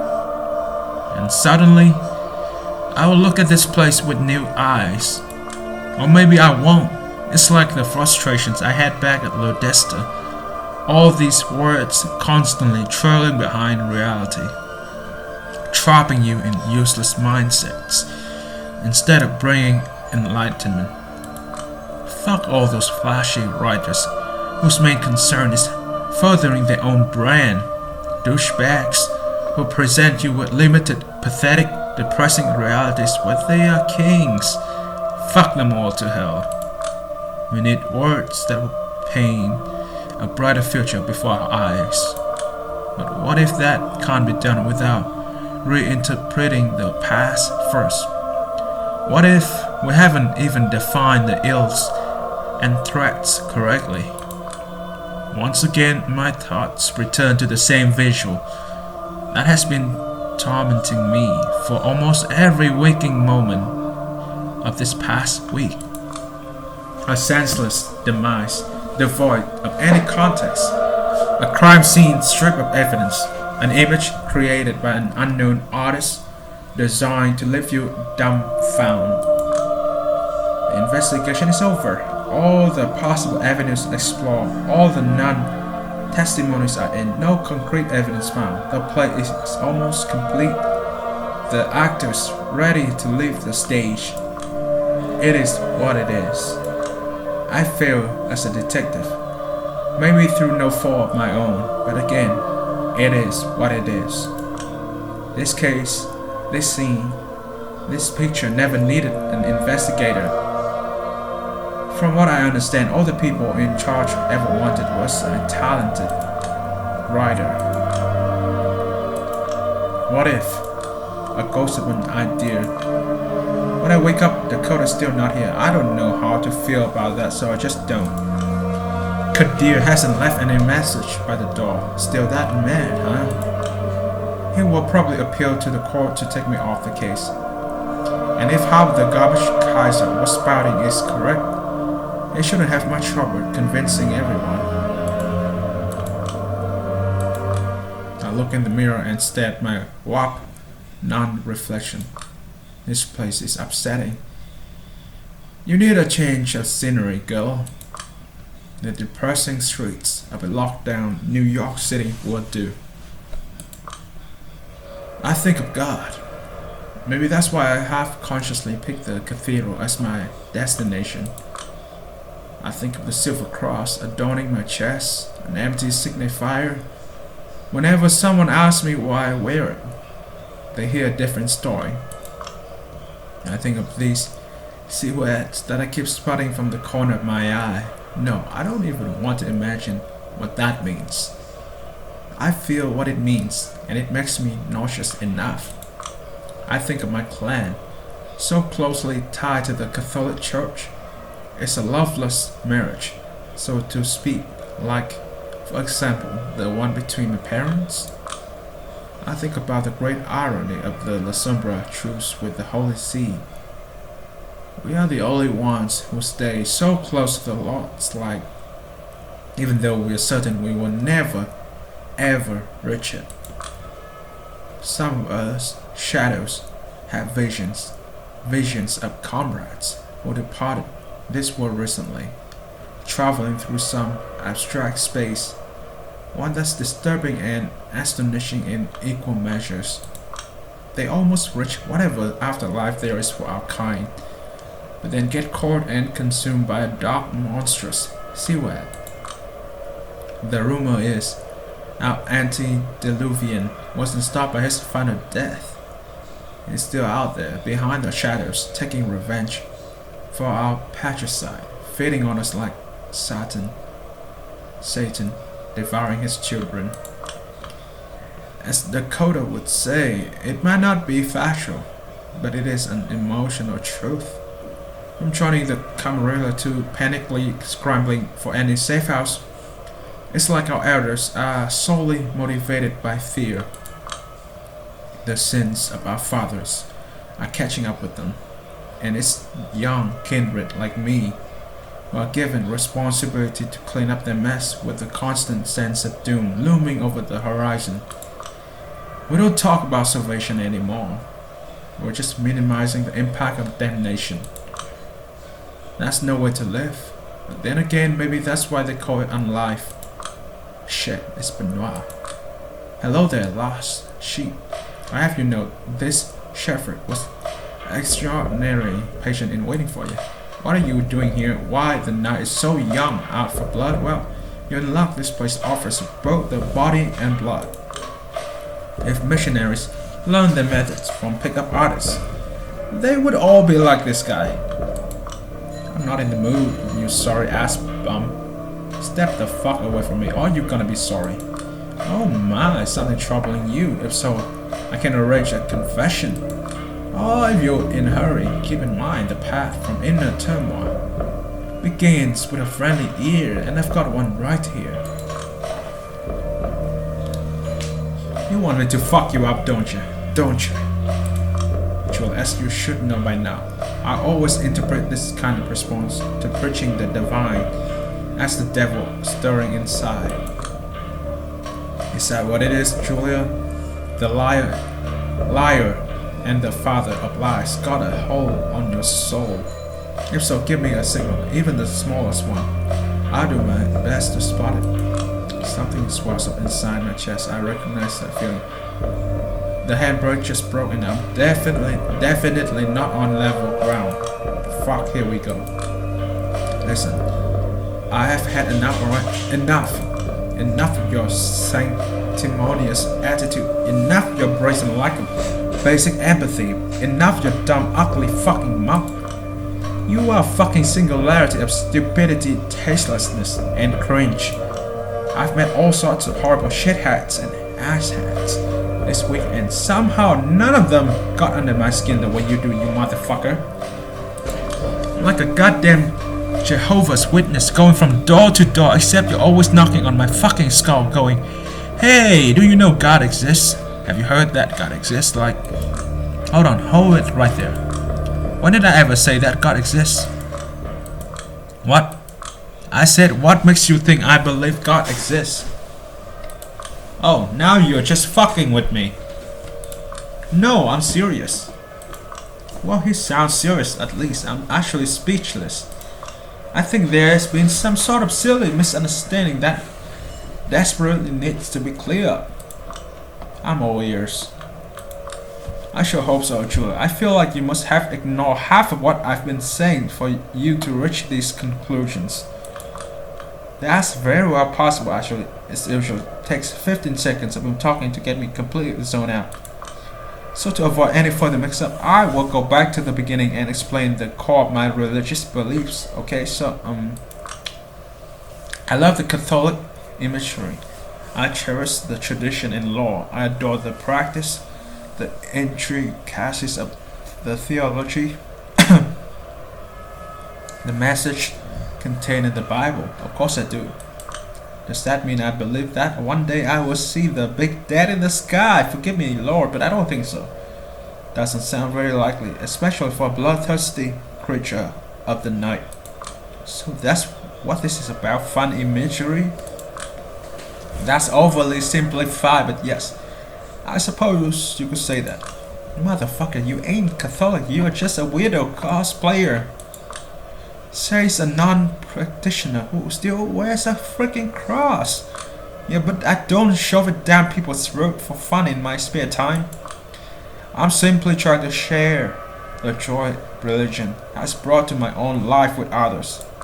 What joys? Oh, where to start when there are so many? The joy of having plainly understandable rules to follow, the joy of having a structure to your life, the joy of always knowing where to find people who share your values. Above all is the joy of being an aristocracy, surrounding oneself with the exquisite, luxurious architecture, and beautiful classical music, ornate rituals, formalizing our actions and relationship, a pursuit of virtue, separating you from the masses, the hierarchies, the communities, all serving an idea greater than themselves. It's like monarchy or some Camarilla's traditions, but not as gauche. So that's what it was. You saw pretty paintings and buildings and thought, hell yeah, I want in, and then you just decided that what they mean to you. Oh, don't get me wrong. It's real fate that brought me to the fold. But eventually I whittled down this religion to its core, to what interests me. Unbelievable. But don't think for a second I wasn't empathetic when I was trying to convert you. You are the embodiment of existential despair surrounding us, the one that people usually try to drown out with drugs, sex, work, Netflix, pick your poison. All of them temporary copes. Empty yourself, kill your ego, get a routine, join the community, ground your morality in something tangible. Start perceiving yourself as a part of something greater. All with good advice by itself, but codified in an appealing, otherworldly aesthetic. One that keeps the beast at bay. One you're almost fitting into the way you are. What's there to hate? Unbelievable, you are a goddamn lunatic. He looks to the sky. Father, forgive them. They know not what they do. Stop that. Your entire ideology is just aesthetics, you fucking loon. And how exactly do I differ from anyone else nowadays in this regard? Stop arguing semantics. No, you stop. Just look at yourself. A privileged burnout who refused to invest herself in anything. Always started committing to anything when, for once in your life, you were forced into a politically charged, dangerous task. Once it's over, you'll be back to being an aimless brat. Desire to murder increase. Ever since World War II, I've been watching every person and every ideal I care about wither and disappear. That's the source of my pain. That's the reason I am what I am. The source of your pain. A thing that defines you. People have been mean to you. Fuck all people in third world countries. Keep their heads high while suffering from every sort of horror, but you have a complete mental breakdown every time you remember you have mummy issues. Wow, classy. Oh, don't act like you have the high ground here and you oblivious sadist. All I'm saying is, everyone has a different framework, a different lens to view their suffering through. Yes, and if there's one thing abandoning your humanity should have shown you, is that kind frameworks are not enough. Petty vendettas, childish romance, pointless power struggles, the dumb gamble that's chasing a successful career. Mommy and daddy issues, sure, why not? Pain and pleasure dictate everything. Everyone wants something bigger than this. They want to escape from this drudgery. They want psychedelia, but permanent. They want to stare at God's face even if He does not exist. And you can show them how. Accept the cross you are wearing to your heart. Julia. Accept it. Creepy fucker. Just accept it. Alright, that will be enough, Benoit. The mood changed in an instant. The father, Leonard, Texas, broke back. Father, what are you doing here so early? You two are arguing so loudly I had to come out and check. Even if with all the panic on TV these days, simply walking outside feels like marching into a war zone. Yeah, I'm sorry. You should be. I was willing to turn a blind eye to your quirks because I believe you have your heart in the right place mostly, but I'm very disappointed in the way you approach folks who need it.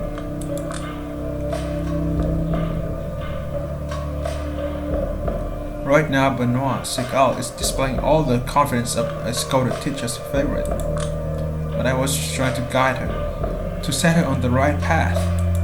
I know, Benoit, I know, that's the problem. The sacristy is open.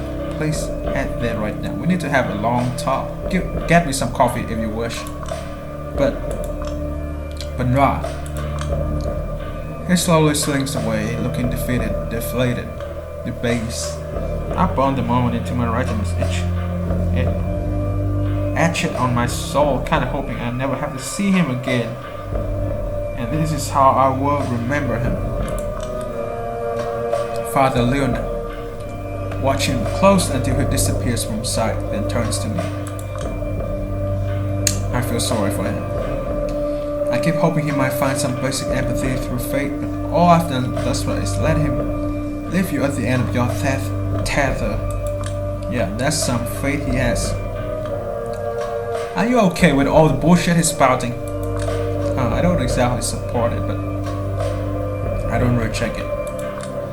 It's like attrition and contrition, imperfect and perfect repentance, you know. One is focused on a relationship with God, the other selfish and focused on personal gain, but both of them work. Yeah, but doesn't this strike you as completely missing the point? A bit, but polysecular takes on Christ's teachings are nothing new. Paschal wages is a boring example, but have you by chance read Bulgakov's The Master and Margarita? Sure, back in Poland, everything trying to look intellectual online love to repeat that joke about the talking cat. Who swears he had never poured vodka for a lady because women deserve poor alcohol? That's one takeaway from that novel, I suppose. I read it as a moving depiction of Christ, who was not a divine being, stripped of mythic qualities but open for transcendence. Jesus and Satan understood as powerful force, battling within us. Would have to read it again, it's been too long, sounds nice though. I stretch lazily and take out another smoke. Leonard watched me closely before speaking up again. Julia. 4 hours from now there is going to be a meeting in the Elysium. The big finale of Celebrations of Power. Everyone will be there, but they were counting on you to not show up. The good sheriff plans to present the results of the investigation in your stead. It's a simple, crude strategy, my work. But begs to be countered with an outrageous tactic. Take it as you will. The game is about to end. Momentarily, I am left dumbfounded. All I can muster is an eloquent, Oh, don't ask me. I'm just the messenger. Who relayed this message to you then? A good friend, a cautious friend, wouldn't be able to tell you more than that, even if you forced me to. Well, shit. That cautious friend might be, the character we play in the first game. This is the moment that might decide the rest of my days. What would you do in my place, Father? When I was faced with a dilemma that would shape the rest of my life, the world felt too big and scary and impossible to understand, so I simply escaped from that choice into the seminary. Yeah, if that's your idea of good advice, I'm gonna have to ask you to shove it. I would expect nothing less. Don't you regret it? Regret what? You're kind of shady, but don't seem like a bad guy. Still, you have to accept the people above you are responsible for some horrible things. If our superiors acts count as our own sins, then on the face of it, probably half the people in this world are irredeemable. Clever, but not a real answer. And being a low-level grunt for assholes you find wholly objectionable is no way to live. I don't know, is it? I finished the smoke in silence. I have to go. Don't know if and when we'll see each other again, but when that happens, I probably won't be the same old me. Of course. But before I leave to Skull Benoit, let me say one more thing. Yeah, these are difficult times. My parishioners keep calling me. The things people are going through they might never admit, but if this keeps up, it will cause horrifying, invisible damage to this nation. A dreadful darkness is killing us all, little by little, and like every powerful evil, it manifests itself little by little. And yet, sinful as it may be, I confess to being strangely excited. For a moment, we are seeing this suffocating normal disappear. This is a time to dream a new world is possible. Walk these empty streets, Julia. Remember how the city feels right now. Bask in its shadows and uncertainties. After the apocalypse comes the great rebirth. The embassy noctis await your next report with great curiosity. I give him a nod and I sprint away. Now I know what I must do. Hey, Moon. My lone constant companion. When I moved here for good from, the old country, you were the only close friend who kept me company. Never felt in the right place back there. Never felt in the right place here. Especially now when I'm not quite alive, not quite dead, not that Slavic, not that American. But maybe it's about time I finally carve out some space for myself. It's been a long road, hasn't it? Wish me luck. I catch him in front of the auto because, of course, he had to be the first person I met there. No way, no. I'm gonna be the laughing stock of the entire city if I don't show up to the resolution of my own investigation. How about you demonstrate a modicum of courtesy? Courtesy, girl, I should put you on trial. I can't guarantee I eventually won't. You've messed with Kaiser, the eminent Christ of this city, beaten him to a pulp like a random goon. He would do everything he can to destroy you from now on. And my bet is he will succeed. Whatever will be, will be. For now, at the very least, I would like to show the court I'm not a baby fledgling who can't see a task she was given to the end. You're making a huge mistake.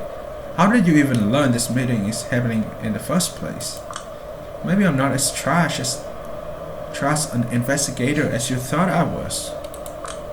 I never said, but you are showing it. That's not a fair assessment. I want to finish this whole mess myself for your own good. It'll be nice if you ask what I think next time. I'm actually pissed off he tried to pull this off without me. But I'm not letting it show, counting on being able to guilt trip him into submission.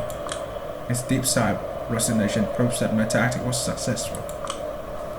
Fine, but you will stay quiet the whole time. No tricks, ifs, or buts.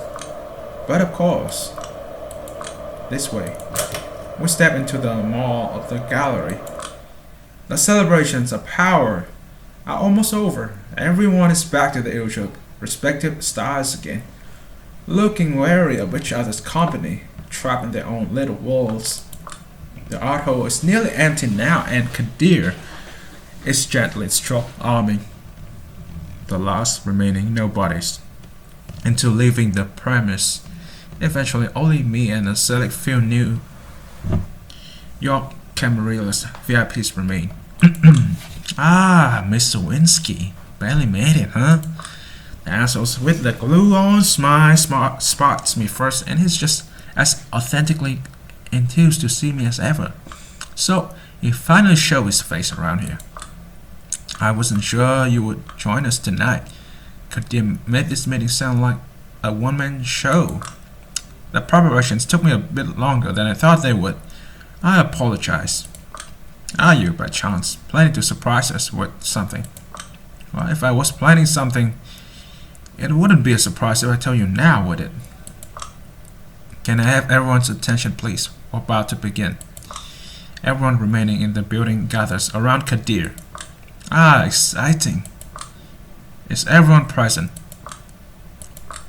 Present. And accounted for. My prince? Yes, before we begin, let me welcome an unusual guest to our fold. She gestures toward the corner from behind which emerged a silhouette that would have never ever appeared here under normal circumstances. Name's Talk. I'm the variant of the Bronze. I was delegated here by my compatriots as an oversight authority. I'm here to observe the results of the investigation. Nothing more, nothing less. Let me stress this one last time. This is a one-time occurrence meant to alleviate the tensions in the city. Not a symbol of mutual recognition. Not in the slightest. I picked at Edison's face to get a feel for how a hardline loyalist might grapple with this arrangement. His expressions betray no surprise, only at slight discomfort. If even he's fine with it, the place must have been extremely convincing about the necessity of a temporary truce, or by some Machiavellian tactic she's got ready up her sleeve. Who knows? Of course, we might have irreconcilable difference, but there are times they have to be temporarily put aside in order to quell unrest and open paths for constructive, meaningful change. If anyone would like to voice their concerns, the time is now. Talk, Arturo and Pennant exchange glance. Normally, I would consider it an innocent gesture. Knowing what I know, I roll my eyes. A stick or a carrot. Talk. What made you break and sell your compatriots? How much do you really know? If not, Kadir. May I? He stepped into the middle room and cleared his throat theatrically. First, let me plainly state that the conclusion I'm going to present is by no means my own achievement. It is the result of a tireless investigation conducted by a talented kindred I won't name here. A talent grants and talks direction serves as a succinct explanation for why he refused to call them by names. And of course, Julia Sowinski's, whose ceaseless groundwork over the past few nights served as a foundation for the findings that are about to be revealed here. Thank you, Julia. It's not the first time he sets out to oversell my achievements. As the sheriff, my role here is mostly representative. I spent the last few days overseeing the celebrations in Elsiam, making sure no harm would befall anyone present. Luckily, none did. Looks like the prince's decision to move forward with the event was the correct one. And for that, we should extend our thanks to Kadir. And let us not overlook our guests to a degree. I managed to convince my key allies that diplomatic action is the only way forward in this case. No matter how wrong-headed the enemy can be, we still need avenues to negotiate and communicate. I'm curious how Tamika would react to him looking like a corporate bastard, designing the future order, dismissing potential for a change that lies in the unrest. No wonder she'd dump him. Spare us the empty pleasantries and let Kadir move on. I don't have all nights for this. Right. I'll be concise. Douglas Boss Callens remains well found in his office by one of his schools first thing in the evening. The first kindred to confirm it was another Anarch Baron, Tor, present here. A mystery book author would refer to the circumstance of Callens' death as a classic close-room mystery. The metal door locked from the inside served as the sole way in.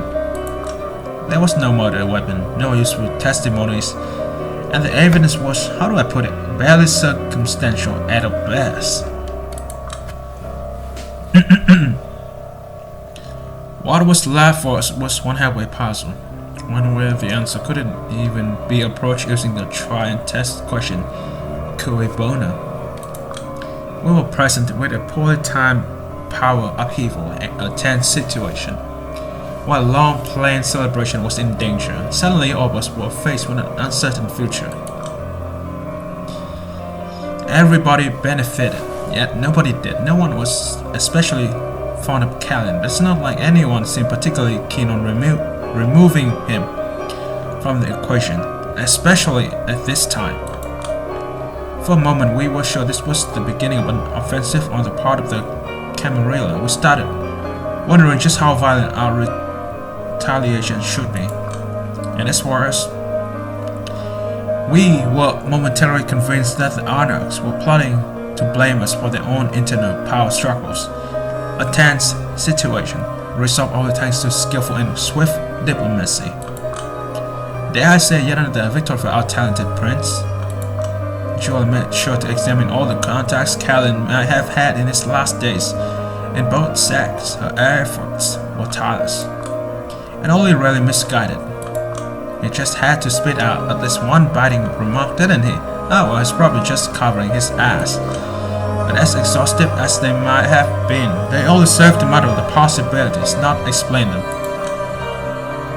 Callan had a lot of enemies, but they were the most infuriating kind of enemies one can have. Folks who barely ever thought of him anymore. In other words, no one really had a particular interest in getting rid of him, because they could always simply work their way around him. Just before last Christmas, he even witnessed the first ever successful first light raid against his extremely profitable blood trade supply lines. The lone ace up his sleeve, a downright shady ability to perfectly maneuver around all as our activities gone. Callan's decline was apparent to all, and a domino effect made his empire slowly crumble. Up until recently, he had done an admirable job keeping up with the times and getting away with murder, but suddenly all of the prison spotlights were on him.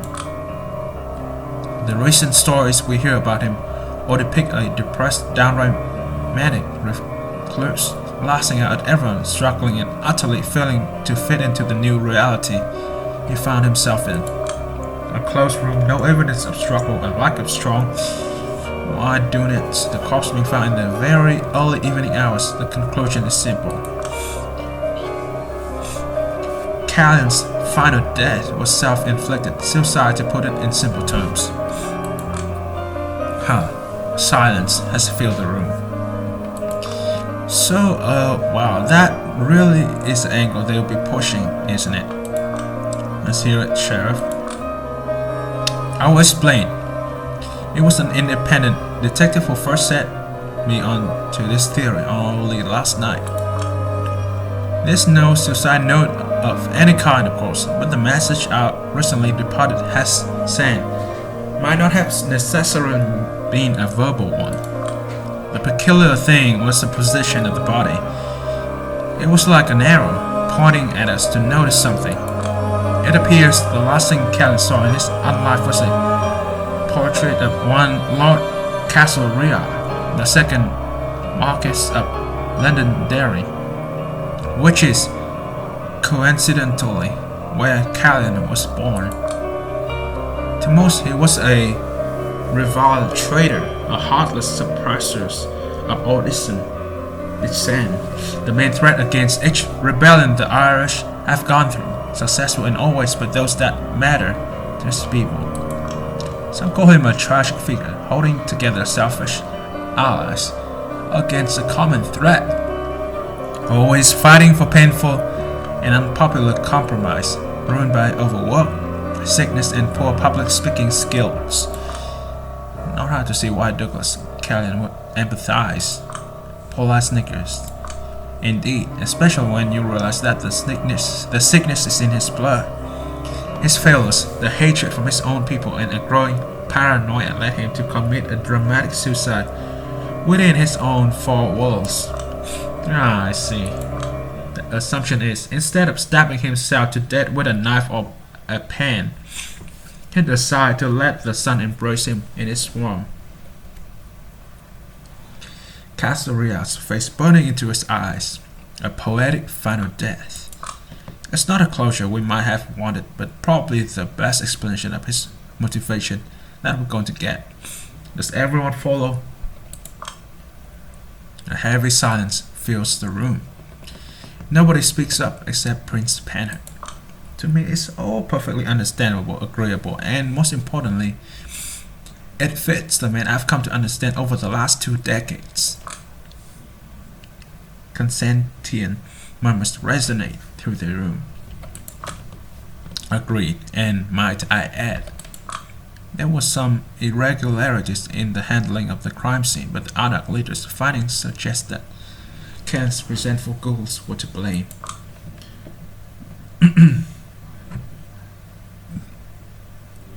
Folks have been real happy to see him dead. It's all I'm saying, and they went overboard with the celebrations. They have all been interrogated though.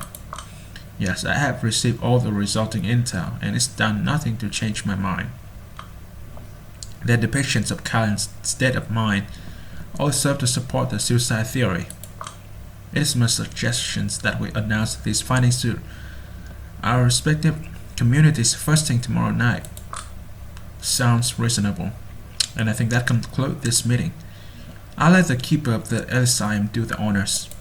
No time wasted, huh? Alright, does anyone have anything to add? Any questions to ask? Take your time. Silence. I look at everyone just sitting it out in perfect agreement. Congrats, everyone. Congrats, us. We have achieved a perfect victory. No loose ends. No rocking the boat. No nothing. Makes you want to puke. How many of them contribute to this final report? How strongly does Kadir believe this shit running from his mouth? He's always been a Camarilla loyalist, a fanatic even, but Mr. Any final statements? This is it. Now or never. If anyone can blow this pathetic charade wide open, it's me. But there's no coming back from this road, and it has a cost. I've spent all my life and unlife on social climbing, and the sunken cost fallacy is kicking in. Challenging them here might be my only way of ever making it out of the pit I'm in. On the other hand, maybe this is my time to head into the unknown, kill my ego, at least temporarily, shut up the voice of the Eros screaming in my head, betray my La Sombra instincts. Make all these ghosts go away and figure out something new, no matter how scary it might be. Do I dare, or maybe I don't? I feel like there's an incredible prize to be won, waiting right in front of me if I just dare to take out this revolver with a single bullet I have hidden on me, and invite everyone here for a crazy game of Russian roulette. But I also get this foreboding gangster movie feeling, like this is the scene where the future mobster could have gotten out but he didn't. In the end, did Callan think all the splendor of the golden era was worth this pathetic end? It's like there are two selves battling for dominance inside of me. One of them has to die, the other gets to live. Honestly, it's a flip of the coin.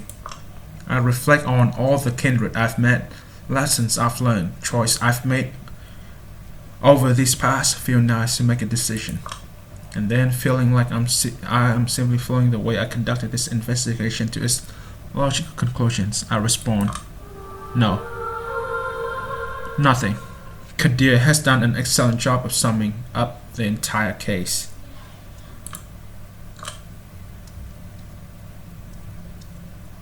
Loyal to the end, glass half full, yes. That is because of my actions right there. Now, if I changed them in the New Game Plus, I mean, it's not really a New Game Plus, it's just another playthrough I'm going to make. The ending right here will be different, right? Anyway, as for this moment right here, we're going to see what happened. A barely detected potential in the air disappears. This was the first time they might have had to reckon with something I said, but luckily for them, turns out they won't. Wow, looks like that's all, folks. Yes, looks like it. Excellent, might be going now then. Place to be, kindred to see. Took the words right out of my mouth. You can see it in some of their faces. Everyone is happy. Samira, will you escort Mr. Talk out? Me and Thomas will have to appease Mr. Payne for disrupting the sanctity of the Elysium. Certainly. Right this way. Tomorrow night, we're back to being enemies, of course. Of course. Isn't that just what you wanted to hear, Addison? Oh, spare me the condescensions, Herline. During the commotion, I'm approached by Kadir. He looks at me in the eye and makes a show of exhaling deeply. I have to go and see everyone back to safety now, but thank you for not pulling any stupid tricks. I really appreciate it. What do you think I am? Someone else, and I apologize for that. Sometimes you just see something and completely misinterpret it. We'll think about how to handle the future, particularly the Kaiser issue tomorrow, alright? If I'm even here tomorrow. He pats me in the back with a short, awkward smile. See you then. Everyone slowly scatters, but I just sit there, keeping eye contact with the only person here I still have some unfinished business with. The art house should have its door closed now, but nobody considers it weird that I'm staying. After all, the only person that is still accompanying me is the keeper of the Elysium. Aren't they a happy bunch? All's well that ends well. People were getting nervous, like you really had some good cards to play. You a poker player? Occasionally. It's a very socialized thing to do. Play with Jennifer Tilly once. Must be easy to keep a poker face with, you know? I know, it does help. And you do seem to know a lot about the cards other people are holding. Like all great games, poker does share some principles, lessons, and necessary skill sets with real life. I take out another smoke. This conversation is bringing the tension back, like two fencers, carefully looking for a hole in each other's defense. I found a file about you in Kaiser's car. It seems like he's worried about you, the only unpredictable variable in his equations. Ah, see, that's the one card I didn't predict you drawing. Speaking of not predicting something, when I was walking up tonight, I didn't expect a good friend would provoke me into coming here. Who might that have been? Not a lot of people in this room had an inclination to act friendly towards me in any way whatsoever. Sure looked like someone made a risky play. Even great players make dangerous plays sometimes. You know why? No idea. Boredom. It's boredom that gets to you.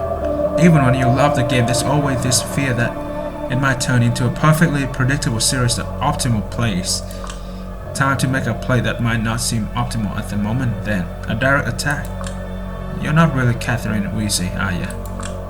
I don't know who else I could be. Let me phrase it differently then. You're not Ekaterina the Weezy, the agitator, a plague, a bruja elder causing turbulence all over the world, are you? She laughs. That fight must have been pretty thorough. Kaiser knows what he's doing. That's why I'm afraid of what he might do to me to get revenge. Rightfully so. Maybe I help him out in exchange for a favor. Snap out of La Sombra and Medla. Strike a partnership. Promise to keep each other in check. If that was a joke, it wasn't very funny. And just so you know, I've made precautions. It was a bluff, honestly. I expected more of a reaction. Kaiser documents, did they mention anything about Ostrava? They say that's where you were born, as Hanna Urbanova was unlucky enough to immigrate to New York City at the perfect age and with a pretty accent approximating that of Ekaterina. Honestly, it explains a lot. Kadir told me that Aisling once organized a blood hunt after Catherine Ekaterina, that she was both a liability and to intertwine with the city's history to give up on her. This solution you would deem the best possible compromise by all the parties involved. The particulars aren't really described. It is theorized that blood magic was used, maybe flash crafting. I do remember a few images. An accomplished embrace. Christoph, the man who caught me, apologizing that the others broke my jaw as if he wasn't to blame. Violent brainwashing. But what's done is done. I might not be Ekaterina the Wise, but I'm definitely Catherine Weezy now. I feel as good about the situation as I probably can. She is the brooding Batman, and you are the fun-loving Bruce Wayne. Zorro and Diego de la Vega, something like that. A debutante, who sleeps a lot and parties a lot, or has to do something unpleasant from time to time. Do you hate her? Sometimes. But I mostly pity her. I've come to accept my fate, and I don't even feel much trauma when I see my jaw in the mirror, the way she does. Some pig broke her centuries ago, and she still relieves the assault every time she catches a glimpse of her own face. All that power, all that reach, all the appearance, still not enough. Don't get me wrong, but is there a point to all these questions? Oh, there definitely is. I think it was reading your file that made me ultimately decide against turning this investigation upside down. Was it now? An immigrant from Eastern Europe comes to New York City, takes the position she always expected to find herself in, is molded into someone who's no longer herself. And the story struck a chord. I felt like you were, maybe ever so slightly, pushing me to follow your way, to lose myself in a position of considerable power. I could see Julia Zawinski's sharing Hannes Urbanova's fate, and to be honest, it scared the shit out of me. Catherine shakes her head. Funny. Ostrava is just 15 kilometers away from Poland's border. I know. Think I've been there once when I was a kid. Parents love to travel. Who doesn't? She takes my smoke, turns back, takes a deep drag, and returns it to me. All these long established organizations, with time, their practice always degenerate, start draining everything out of the participants, turn into the cycle of abuse aimed at no one in particular. But the funny thing is, if the victims aren't allowed into positions where they can perpetuate the abuse, they feel the abuse is aimed specifically at them. That's no winning move here. Do you understand what I'm trying to say? I think you're making excuse for yourself. Poof. She desperately tries to stop, but she laughs. Sounds a bit like a harpy screaming, but it's strangely endearing. I take a drag of the cigarette she took from me earlier. My inner grade schooler excitedly informs me it's an indirect kiss. Let's walk outside. I need to close up shop. Dawn is almost here, and we still need to talk about how to get you out of Kaiser's grasp. I nod and follow her to the street. So, I hear you've been living with a human. Yeah, it didn't work out. Oh, and why is that? I don't know how this do I dare to call it sisterly bond came to happen, and I know it can't last beyond tonight, but I'm savoring every second. Turns out, she's been single white femaling me. I don't follow. I come home, I find her wearing my clothes, smoking my cigarettes, pretending to be me. The creepiest thing in the world. Huh. So you find that pretending to be someone else is the creepiest thing in the world. I see how it is. Oh, piss off. That's a low blow. Why would she do that? No idea. I yelled her and saw her running out. She's probably back home now, I hope. No, I don't know. I know it looks bad, but maybe you should just, ask her why she did it, and then make an informed decision. What are you talking about? That would be reasonable. I don't do that. She loses herself in thought for a moment, visibly torn whether or not to tell me something. This might just be Ekaterina speaking, but I was thinking about you two and Carthage. Everyone is arguing with us about that name. Some people claim it has too much historical baggage. It's a myth. It didn't work. It was still vampires taking advantage of humans. But it's still a beautiful dream. And you two are like the embodiment of it. You mean that apocryphal story where Carthage was not destroyed because Romans were greedy for land, but because kindred and kind coexisted there in harmony? That's a pretty deep cut, How long ago were you embraced again? I've been reading a lot to catch up. The inner journalist / former copywriter in me still refuses to die. Again. It might as well be Ekaterina speaking, sending you to die for her pipe dream, but that's the best option I can think of to get away from here with a golden mind. I'm listening. Head for the Anarch Free State of California. Look for a man called Gallants. If you're alone, you might have to do a lot to prove yourself. If you're with your friend, you might have to do a little less. If you succeed, you'll be able to fight for the noble cause of establishing New Carthage. It's hopeless, but no matter what tough act he is putting on, it's still better than waiting for Kaiser to act.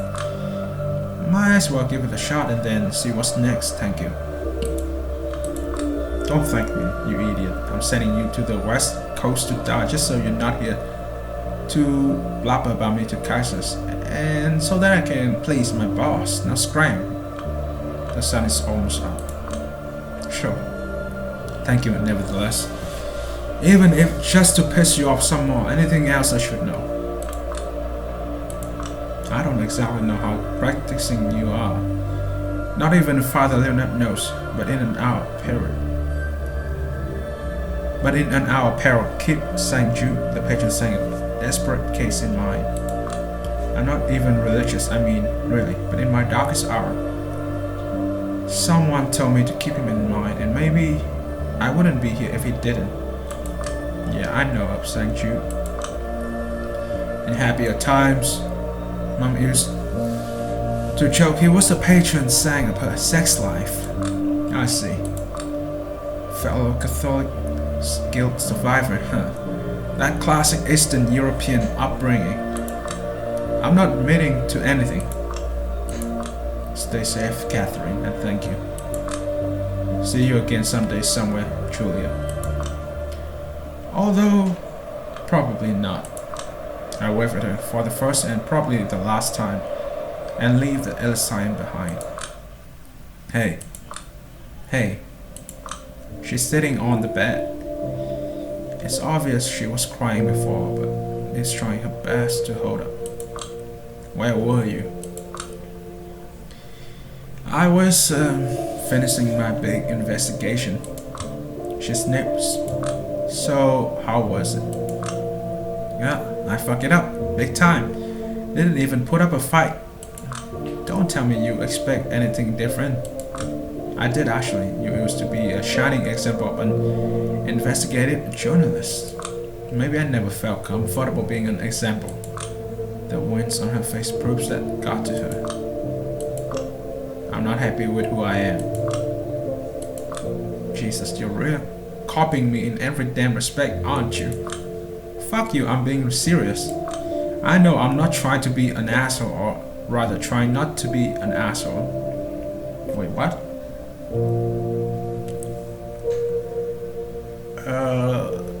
I don't see the difference here. Maybe I'm just blind. We really are two liches who got stuck to each other, huh? Like a two-person human centipede loop or something. An Ouroboros. Or an mobile strip. I got lost in my own metaphors. I take out another smoke and slowly decide what to say. You are extremely good-looking, kind, endlessly energetic. You've got a steady job as an artist and an even steadier in fashion. Gosh. Why would you want to be someone else? You are extremely good-looking, clever, talented as fuck, immortal, and eternally young. But you still have that horribly deep well of self-loathing within you for some godforsaken reason, and it fucks me up as much as it does you. Probably. Yeah, I get it, but single white female? It was an impulse. It was the first time I did it, I swear. I didn't know what got into me. That time it was just fuck.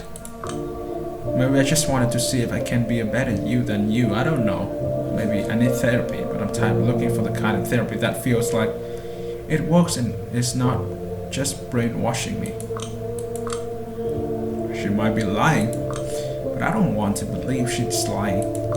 I choose to believe she's not lying. What do I have to lose? I think I want to give it one more shot. She raised her head. Do you? Yeah, I think I do. There's one condition though. She shoots me a cold look. What condition? I tell you I fuck up in my investigation, but not how badly. Well, it looks like I'm no longer safe in NYC. I need to run first thing tomorrow evening. And the only way out I see is a bunch of loons living on the West Coast who are trying to bring about a utopia where humans and vampires could coexist.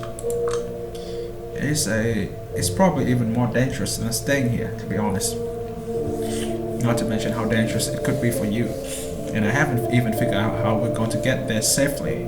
But yeah. I'm beyond tired of sitting on my ass, collaborating with monsters. This is the first page of the second chapter. This is a lot to take in. I know.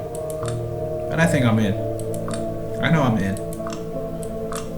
You've got a future. You've got rich parents. You don't have to do this. In case you miss it, having rich parents is like a goddamn, I don't know, original sin in my book.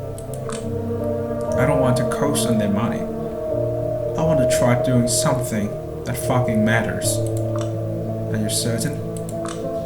About as certain as I am that a deep state exists? That's good enough for me. I'm off to sleep. The sun is probably already up. I pack up your clothes. What for? Are you planning to unleash Dark Dakota on me again? Don't say anything. As I said, try not to be an asshole. It's a process. A day went by and I woke up just like any other night. That was the first surprise. Dakota following through with a plan was the second. We are leaving the city. I don't know about her, but I'm kind of hoping it will burn the moment we leave. Fuck all these out-of-touch psychotic assholes who murder Callan and party on his grave all week. Fuck the opportunists who couldn't even seize the moment and do what had to be done.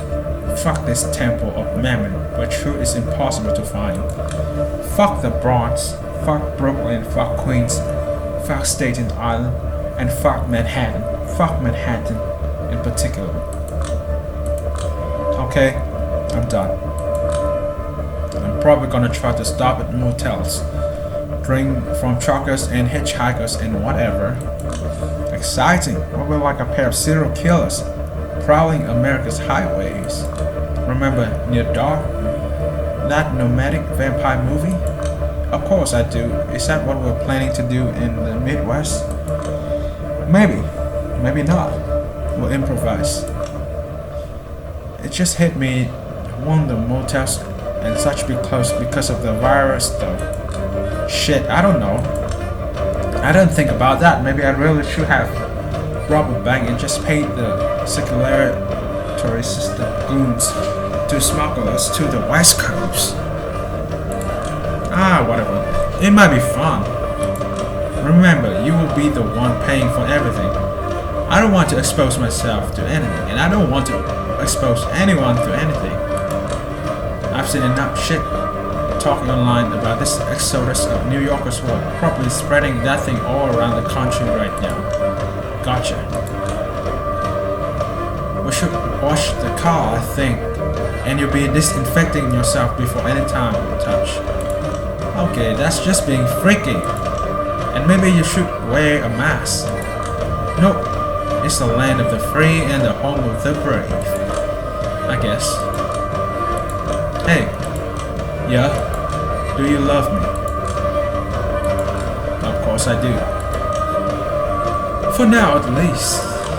I still don't know if I love her, or if I can even love anyone for that matter.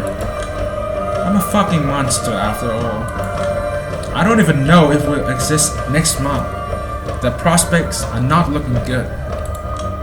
But although I can't even see myself in the rearview mirror right now, I will remember the image of us leaving the city, somewhat melancholic and somewhat hopeful forever.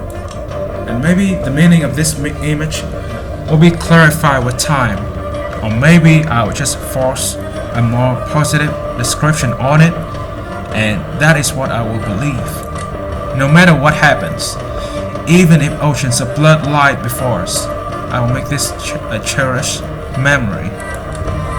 Whatever possible salvation still remains for me, it probably lies in the eyes of another. And that, my friend, is the end of Vampire the Masquerade Shadows of New York, the first playthrough of mine. We'll continue next time. We'll flip everything around.